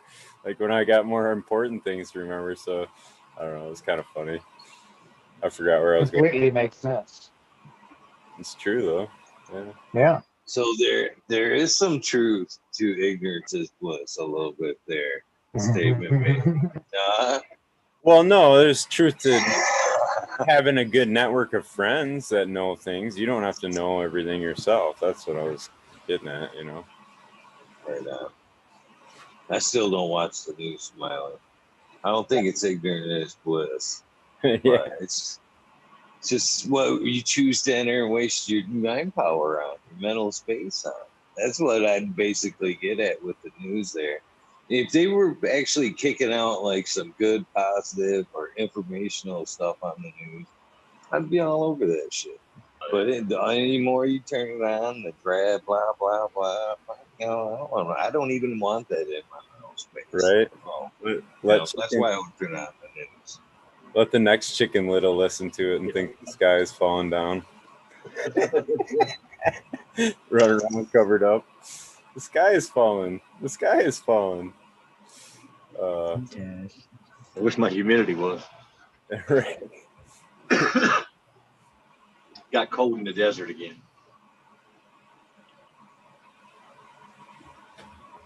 How cold is cold in the desert? It's probably back down into the 50s, in the 40s, probably back into the 40s.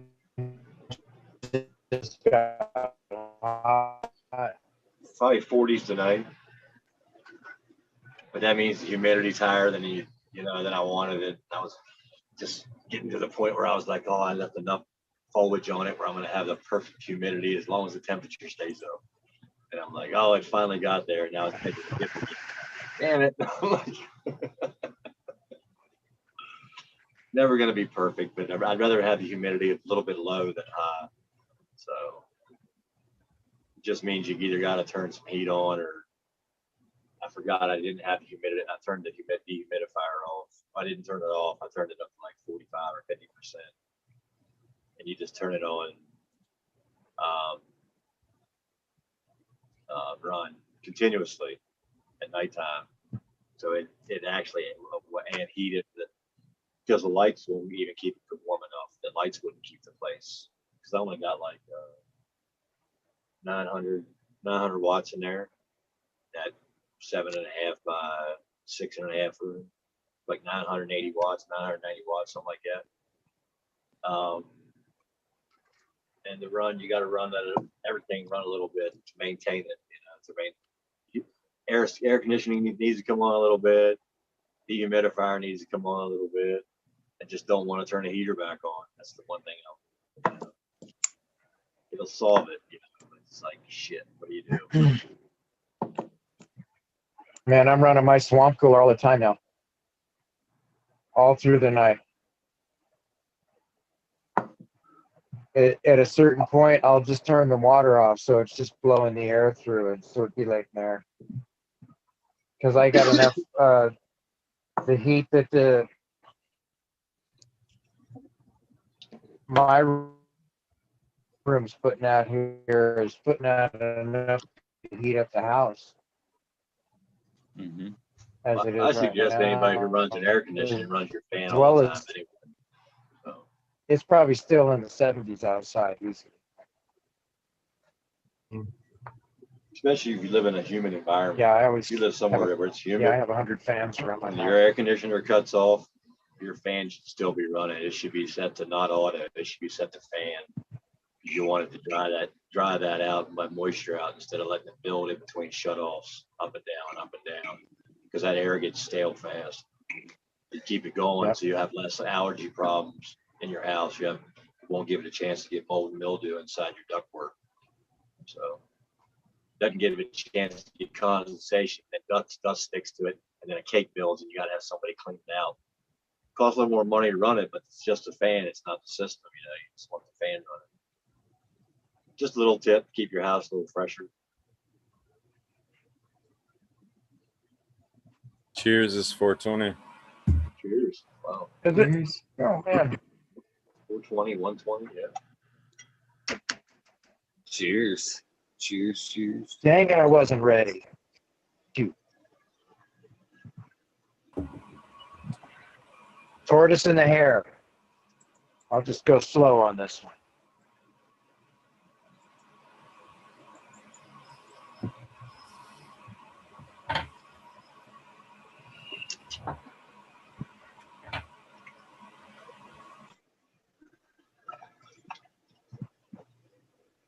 So Eagle, how high do you stack your herbs now? I stack it all the way, 5 high, as tight as I could get it, freshly trimmed buds. So you don't go higher. You don't add 6 or 7 onto it. I just came with the 5. It just came with the 5, Russ. It just came. He said he mentioned the other day he was going to be sending you another one. That'd be nice. That'd be nice. I would use the shit out of it. That's what I tell him. I'd like the model 2.0 has like a USB thing on it, and it has room for the little mister that comes with it, or I don't know if it comes with it or if that's an option. Definitely cool. I think it's going to be an add-on if he's selling, but he didn't have it up on the website since he changed everything. He didn't. I tried to order 2. I ordered an extra rack of trays to go with the 2, because that way I think it's 5 that comes in the extra. I think there's 5 more to come or 4 more to come. I'm not sure. I figured I'd split those between the 2 to get 7, because I heard the last time he was talking on here when he got the new order, I think he said don't go over 8, and even then you got to do more rotation. So I was thinking, well, I'll just do 7 then, and I might have to do more rotation, but not as much if I don't do 8. But yeah, I think he's going to sell that as an add-on. The air purifier, shot glass. He was talking about something else today. It's coming out. Something he said he couldn't mention. So. Yeah. It's 5 high stuff. Sure. Do you wet trim and take all the leaves off? Yes, I do. I wet trim right down to the bud. I mean, that's the one thing I like about the wet trim, and my herbs now machine it's bud ready. It's jar ready when I take it out of that machine. It's actually cure ready. You take it that close? I see that smile smiling. Yes, I do. Because anything after that recedes right into the bud. It's always a nice looking bud when it's out of the machine. No, that's the way I'm going. So what scissors are you using? Diamond Cutco, man. Okay. I've got this model and I've got the other model as well. Ooh. Oh, Both of them work very well. Stay very sharp. Too sharp. I've bent my fingers with it once or twice. I can't see it. Hold on. I saw on Danko's, Danny Danko's website today. I was looking at it because I was going to order his book, and he has a 10% off code on there for Diamond Cutco. I think it's Dank 10 or Danko 10. If anybody out there needs scissors, I'm going to order some. And Ego, I was just smiling because I didn't want to hear you have to complain about dry trimming forever. As I still got a rack over there. Do you? I hate it. I hate it. He's been putting it off. It's been over there. I don't know. Fucking Smiley. It's there. I shit you not. That has been my personal. I walked over while you guys were talking and pulled one off the rack and I showed like what was left off the stem there. I had just been deep fucking pulling right off, plucking the leaves off. Right here, you see how ugly that thing is.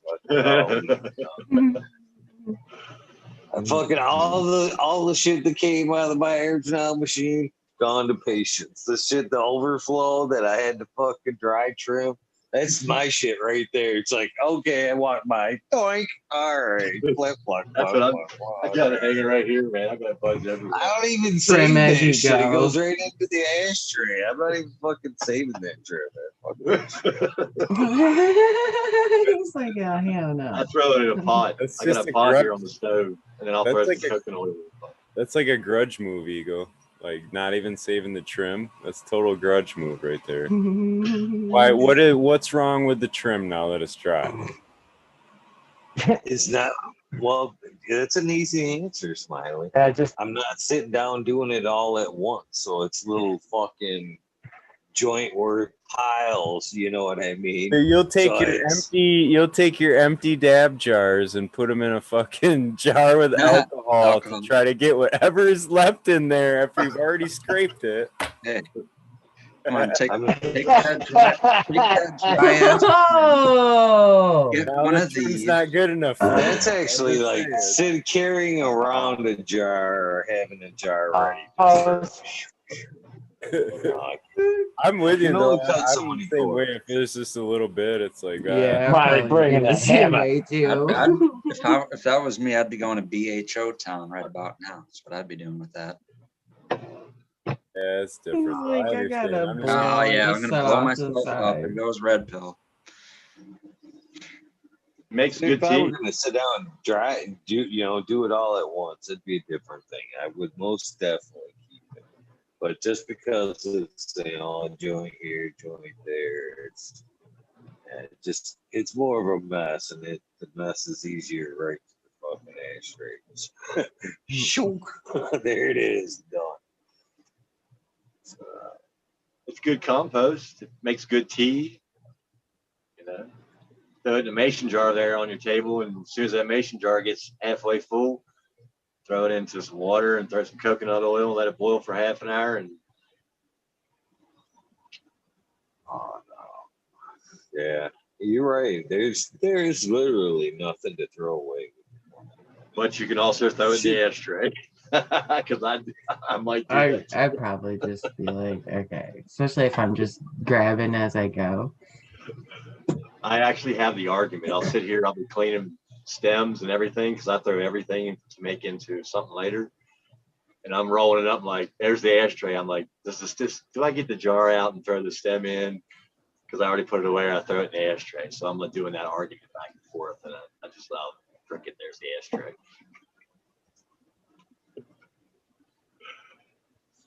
Oh yeah. Well, guys, I hate to be the one, but I'm the one tonight.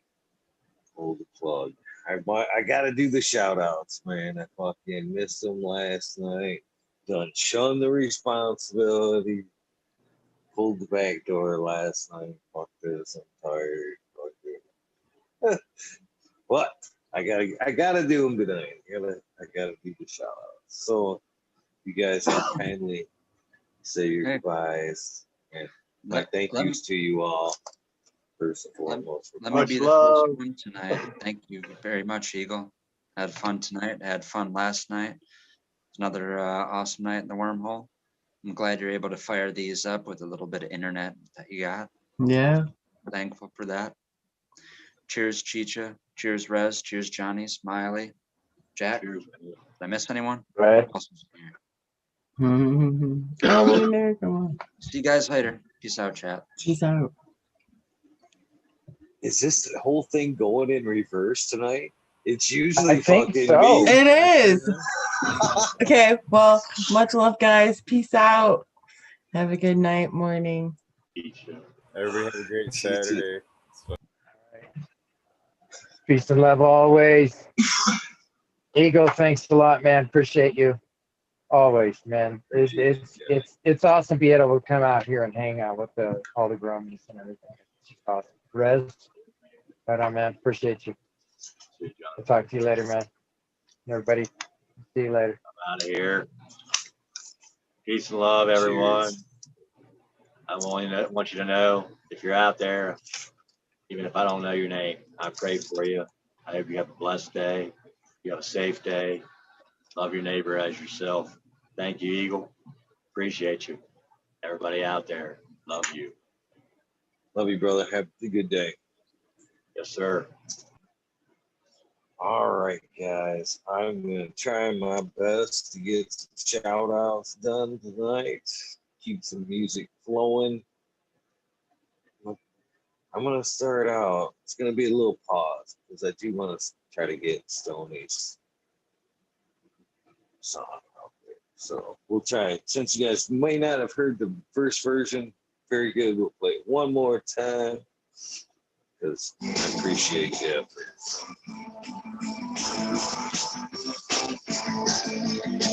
Of course, so cool. Peace House Day, Commonwealth, 710, Scarecrow, 420, Green Dumb Bomb, Christina, and G89, Unplugged 705, Medical, McCullough, Billy, Rick T, the Rebel, the 19207, Baby, it's Lita, Saves Out Here, Tom Spoon, Greg Walker, Mendo Dome, T-Dogs, Doug Beetle, Red Eye, Jedi, Girls, Mother Nature, Justin Conway, Garden Green, Run Boy 7426, Justin Goodard, Strongman, Okie Grower 75, Corey Trevor, Michael Wall, Full Vision 420, Loser Candidate, Taco Don Slug, Rick S. in the Bushes 827, Shane Simmons, Kevin Time, Westside Hope, Pet Span, Biomentor, Big Road Dude, Ken Shiba, Jose Ramirez, Red Eye Rustler, Dead Goblin, Dr. Buzz Lightyear, Eston, 710 Cadet, Ken Queen Genetics, Savvy, Tenazzi, Fumador, Dirtman Dan, Keith, the Black Sales, Miserable, Silla, Sim Green, Gardens, Rasa Bob, Rasa Jeff, Soil, Roots, Small, Tube, Tyler, Frosty Roots, Mower, Michigan Micro, Winty Bud, Stuff Key, Roy, Big Jar Rose, JC, Bottom Tonight, So Can't We There, John, Last PPJ, So, Green County Grower, CJ Apple, Perfectly Imperfected, Dollar Tree Grower, T1 Production, Tank Grower, DOA Grow, Meds, Miss Nudie Grows, I Gruesome, Johnny Can't See, Nutrient Shootout, Snotty Nicky, So it's Lambert, and NY, Pixel Monkey, St. Bernard's Observation Booth, Clover 420, High Spy, Aldrich 25, This Madam Cheese, Blue Bow Grower, Candy Creek, Local Grove, Sess, this guy, Burton 79, Polish Hamburg, Midwest Outlaw 30 Wood, Voodoo Ultras, Fest, Nerds, Kelly, Connects, Wolverine Grows, Big Jar Grows, Jimmy One for Life, Laid Way Back, Farmer, D-Block, MMP, Nations Creations. Cut with dog shit. Amber Lalana, Psychedelic Warlock, Psychedelic Warlock, Artist LD, Search 60, Rob, Big Big, 420 Guard, Big Ed, 1961, Lottie G, Free, Replay, JK, Triple G, Mrs. Freakley, Brittany, Tyler, Beasley, Hope Farm, Lisa G, John, E2 Crazy 40, EPG, WG, 420, Dr. Buffalo, Arthro, Sense of Community, Arthro, Just Space 420, Feast Ghost Pro 420. Sir House, Ray Malone, keep it real. Hankerton 427, with audit everywhere. BTW Grows, biggest free pumping man, Alex Floyd, Chef Life School, because I love the Green Mountain Growers, Southwest Okie Real, 100, 212, Andy Man, Brand for Family Farms. Meat, all flour, Page Farms, Ryan Henderson, 338, new sale by Wednesday, the Mac Kingdom. Indra, Michigan native, Mary Jane's Bender, Trooper 77, double D, bad butter nutrients, with green pops, with green nuts, 619-664, Spaniard Cruise, Jones and Grow, Pop G Grow, Brad's Envy, Grows, Cats, Grow from Your Heart Podcast, Lynn Luna, the Green Men Flock, Tree Mine, Miranda, Sony Creek, Lost Art, Mr. No One, LG 420, Giant Mike, Prometheus Soul, Jason Iso, P. Win, David Kobe, Mason 662. Scroggy McScroggerton the fourth. Hold on, guys, get us some more music. Scroggy McScroggerton the fourth. Yeah. What the hell? One more time. Cheers, Dollar Tree Grove. Who else we got right here? Where did we go? Hey, what's up? This is myself from Black Girl Scouts, Hey. and I love using Weevil because they're local. Oh, I can't go with that one. That's good. Out of place. All right, where did I leave off? Oh, Mason 662. Scroggy to the fourth. The Goddess Grows Kaylee Burrows. Sorry, I gotta turn this shit down. Kaylee. Ted Brad Family Farms, Polly P. Oregon, Kevin Joe Drink, Mike Honcho, Jay Huggins, UDA, Green Tree, Hunter, Kush Cloud, Joshua Steensland, Organic Home Buds, Warren Nelson, Cam Wood, Bane Mystic, Show Love Always, Kelly Stone, Texas OG, Chuck Norris, Sarge, Claire Fresno, Happy Guy. Now we're rolling. 311 Mix Up, Kinder Grows, Evergreen Hayes, 3G's, Fred Trees, MMJ, Matt Balls. Matt SA Ball, Dragonfly Beat, Matt. Holy shit. Justin Smith, Travis Wells, Unlucky Mike, or Lucky Mike nowadays. CL Chronic Seeds, King Chronic Type from West Coast, Chigango Chango, Gas, Babasco for Life, John Smith, Tom Tricos, Bumpy King, Raz, Pop Little Slow Rolls, Spiky Bob, Oscar Green Jr., Matt Steelberg, Endo 11, Stephanie B, Shark Pulley 989, Von Braun, Simon Garden, Solar Nation 420, Tommy Trico, Show 5, Bugs 1, 313 Grower, Hated Lady, Frank Booth, Jay Myers, Submitted in the chat, Mr. Manny D, Bagsy, Dr. DGC, Jeff Shutter 911, Dust Grows 420, Scallywag 420, Skill Will 1, Betty Grow 1, Empire Brain Grow, Bergoli, Lost Leaf, Leah Mass, Sandy Danko, Beat Bear 7, Allie Noble, CK, Tom Trinidad, Looney Jester, Smoke with Small Town, Tim S, Mr. Lazy, Raptor Grows, Rob, Automation and Street, Robert Hazelton, Dora Michigan Quarry, Double Tap Farms, Mr. Green, Dump 420, 808 Rudy Prospects, Kenny Mustard, Haveline, Kenny 710, Operation Grow, T-Ben, Blue Nut 619, Hammer Details, Dr. Scrambles, BB Moonrocks, GHF, Double J, Biogreen, Stuff 456, by Hanky, Safety 420, OGKB, Ganja Nana, Your Mama, Georgia Joe, Roy Rodriguez, Big Growing Nature Special Dogs, B, or Killer B Grows, Ganja Williams, Husky Gardens, Nut Tree 420, Dr. Blue Soul Life, Bully 4 Life, the Jeffro 420, 698, Dr. Franklin Booty, Goddamn, my Big Test, the Riffin' Bad Boy, Jack Greenstock 424, 20, Boot Farm, Charlie Farm 420, Aldridge 25, Smiley's Gardens, JT, Swiss T Studs, Smoke Girl Frazier, Go Frosty, Twisted Roots, Faded Farm 420, Jeff Skorowski, Genetic Memory Farms, Ball 420, Cameron, Mr. Bagsy, Jill Carter, Missy Marks, Missy Grower, Ginger Snaps, DTE, Rose, Rick Wolf, TLB, 2372, Mike Denver, Sergeant Pep 420, Kid,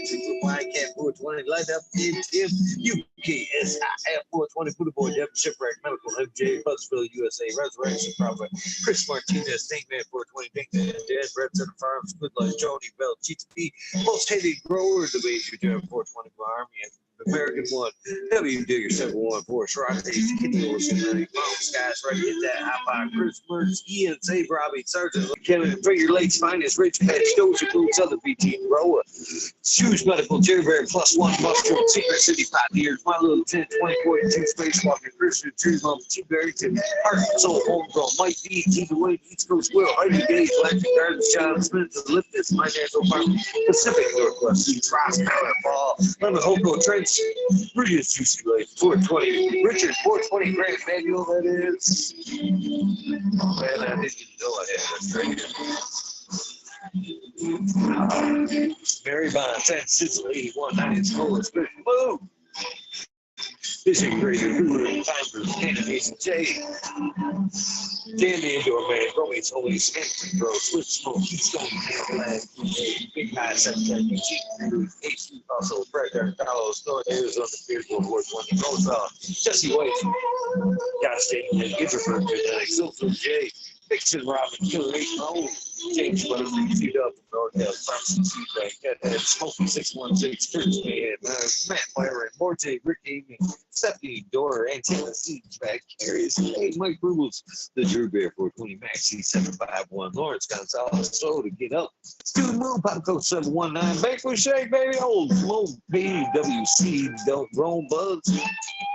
Floor Wash, Mr. Weed Blunt, Old School Grower, Jack Last Floor, Country Grown Floor, Nugs, My Little Piece of Heaven, Puncher, Fallon, Seeds, Goliath, Grower, Richard Key, Christian Bobby, Mr. Soul, Spectrum, Dawn Guy, Lori Hanson, Real, 2,000 years of tradition, Mr. D. Conley, Pink Jam, McMoby, Bay, Show Me Scat Squats. Google and you, I'm going well, baby, kiss some kitty, restore Porter Farm, Paul White, Zephyr, Humble Farm, Scenery Farm, Seldom Seed, Oak Park Gardens, Hale 9782, Smoky Bags, Martial Artist 2012, Michael Slade Evans, Daniel McDizzle, Medically Fit, KGB, Master Robert, Mr. Green, Fingers, Motherfucking Thomas. Will be here tonight, hopefully, right? That's Green Fingers, hopefully. Looking forward to that shit right there. Biker Slave Hefner, where'd I leave off? All right, so right there. Rancho Coach of Plenty, Michael Balls, Andrew Chaplin, Bob Lee, Trent Digger, Mr. Max, Tony Lake Ball, Miller S, Miss Weed Peace, Tater List, Spencer Country Roots, you're on fire tonight. Earth Creeper, Big Ray, 420, TD 101, Bolton Hanser, Mr. Club 14, Beard B-Man 616, Nall up north, Max Groom and Ruby. Timothy McKimmons, Neil Justin Beach, Chronic 88, Fat Belly, Real, Judger Steel, Kimbus 03, Turf Farmer, Shannon Stevens, Carlitos, Latinos, Peter Country, Mr. Speed, Will Steve, Firesaw, Wallet Bookie, The Goddess Rose, Rasta Bob, White Feather Groves, Burning Trees, Stone Grove State, K-Man Groves, BX Gunner 81, Smith, Rose. Sean McCann, Jay Monk, State Agenda, Wow Wow, Cannon Grove, Bulldog, Huron, Cannabis Council, Melissa Paris, Rock Band, Justice Bigfoot, 20 Bid, Fresh Grow, Thriving Herbs, Highwood, Your Mailman Grows, we be growing, Australia growing, Love for the Plant, Argo, Milk, and Smart Broken, Unfrozen Caveman, Wise Eyes, Surf Craft, Michael Drew, Jeff Lowell, Mobius Grows, Tank, Brownies, Dan D, Elliott, Harkins, Mystic Flavor, The Forging Garden, Overwater, Overkill, Seattle Steve, Shadow Warrior, Rally Green 514, Manny Jensen, All Saints, Dr. MJ, Coco, Brandon Ross, Matthew Gates, These Fags, Drone Star, Shotgun Willie, Dave Yoda, James, Jay Simmons, Sure Bro, Rose, Clackamas, who was here last night, DJ, Conley, Aaron, Rower, like 1978, Michigan, Rome Bugs, your boy Roy Boy, Delta 9, Jake McDaniels, Clackamas, 420, Sinky Cole, Dylan Steinberg, PFC Farms, Husky Garden, Sun Grove 707, Sun J8 Grove, J420 Cascadian Grove, Two Toes for Weed, Four Plants, 8 Weed Words, Skeptics, Frog, Skunk Bugs, Oz Warrior, Jack Jones, Fairly Live, Yes, Andy N.D. Urge, Green Junior, Leon from All Purpose Plus, Green Goose, 11 Smiles, 11 Biggie Bugs, and Michael Rasta Plenty, Wild Bobby, Sean Vince. Rescue Ready, Roadside LLC, Notorious Snug Magnet Seeds, Father and Son, Sterling, Tutorials, Chucky Games, Jose Ramirez, Perez, Doggo the Hunt, 420, Park Chico Man, TR 420 Community Videos, Detroit River, Louis Garcia, Michael P, AJ Everyday, Captain Bobby, Ted Bob 13, Main Grill 420, Cookie Scoop, Jay Kendricks, In for the Grill, Backwoods Off, the Italian Mansell, Adam Spankin, Chanel Simpkins, One Smoke Away, Ganja Rose, Kazoo, Aaron Vernon, Shrooms, Mr. Lincoln Sinkins, Angel Studios, MG, Miss 420, Roll 10, Paul Diello, John Fleming, David, Fiber Flower, Paul Diello, Seldom Team, Elevated, Lenny, Organic Sunman, Tina Sunny, Jeff Pavai, Ricardo, Social Dan J, Kirk Friendly Farming, Katie Forest Farmer, fuck all that be the Mystery Grower, Jason Line 512, Snake Eyes Northern 446, Jason Gross, Soda Baker, MD, Stony Creek, Plus Sonic, Fritz, Willard, Tarzan, Superman, Old Man, Riverhead, Freebird, Fulgor, Matty Gar, Simple Man, from Tryout Time, Tim Blake, Golf Coach, Chronic, Seafat, Cavalier Valero, Harley Grower, Jenny God, Jason Live 512, Steve God, Todd Kendricks, Poppy Major, Sarah Green, The Island Hayes, The Steve Speak, CRA, Grady K, TCDR, Claire Killian, Wardrobe, Farming, Randy Grundy, 51,000, Ace Food 3223, Wake Up, Captain 3, the Pumpkin Smiles, 15 Digits, Missing Gods and Roots, Fred G, Super Bob, Broski 808, Weekend at Birdies, K-Bag, Justin C, Strong Style, Organic Sippy, I-Medic 31, Honesty, KL, Me All, Flower, Brand, Todd Kendricks, UKNT, Chris D, Chris Stewart, 4 times 4, Natty Greg, Barbara Matthews, Adrian So, Grown, Kevin, Jiu-Jitsu, Canada, Health and Happiness, Research 250, Collab, Low Cut, Apple Trevor, Mo Manning, May, Brad Betty, Ellen, Huge A.S. James T, Atomic School, Miss Jill, LT, Gardensville, Big Daddy, High Flyer, 420, Lobster Brush, Grove, Mailer, Tree, Maine, Redfield, Yo Boy, Roy Boy, Aesthetic, Shannon Gibson, Ruhan, Rick W,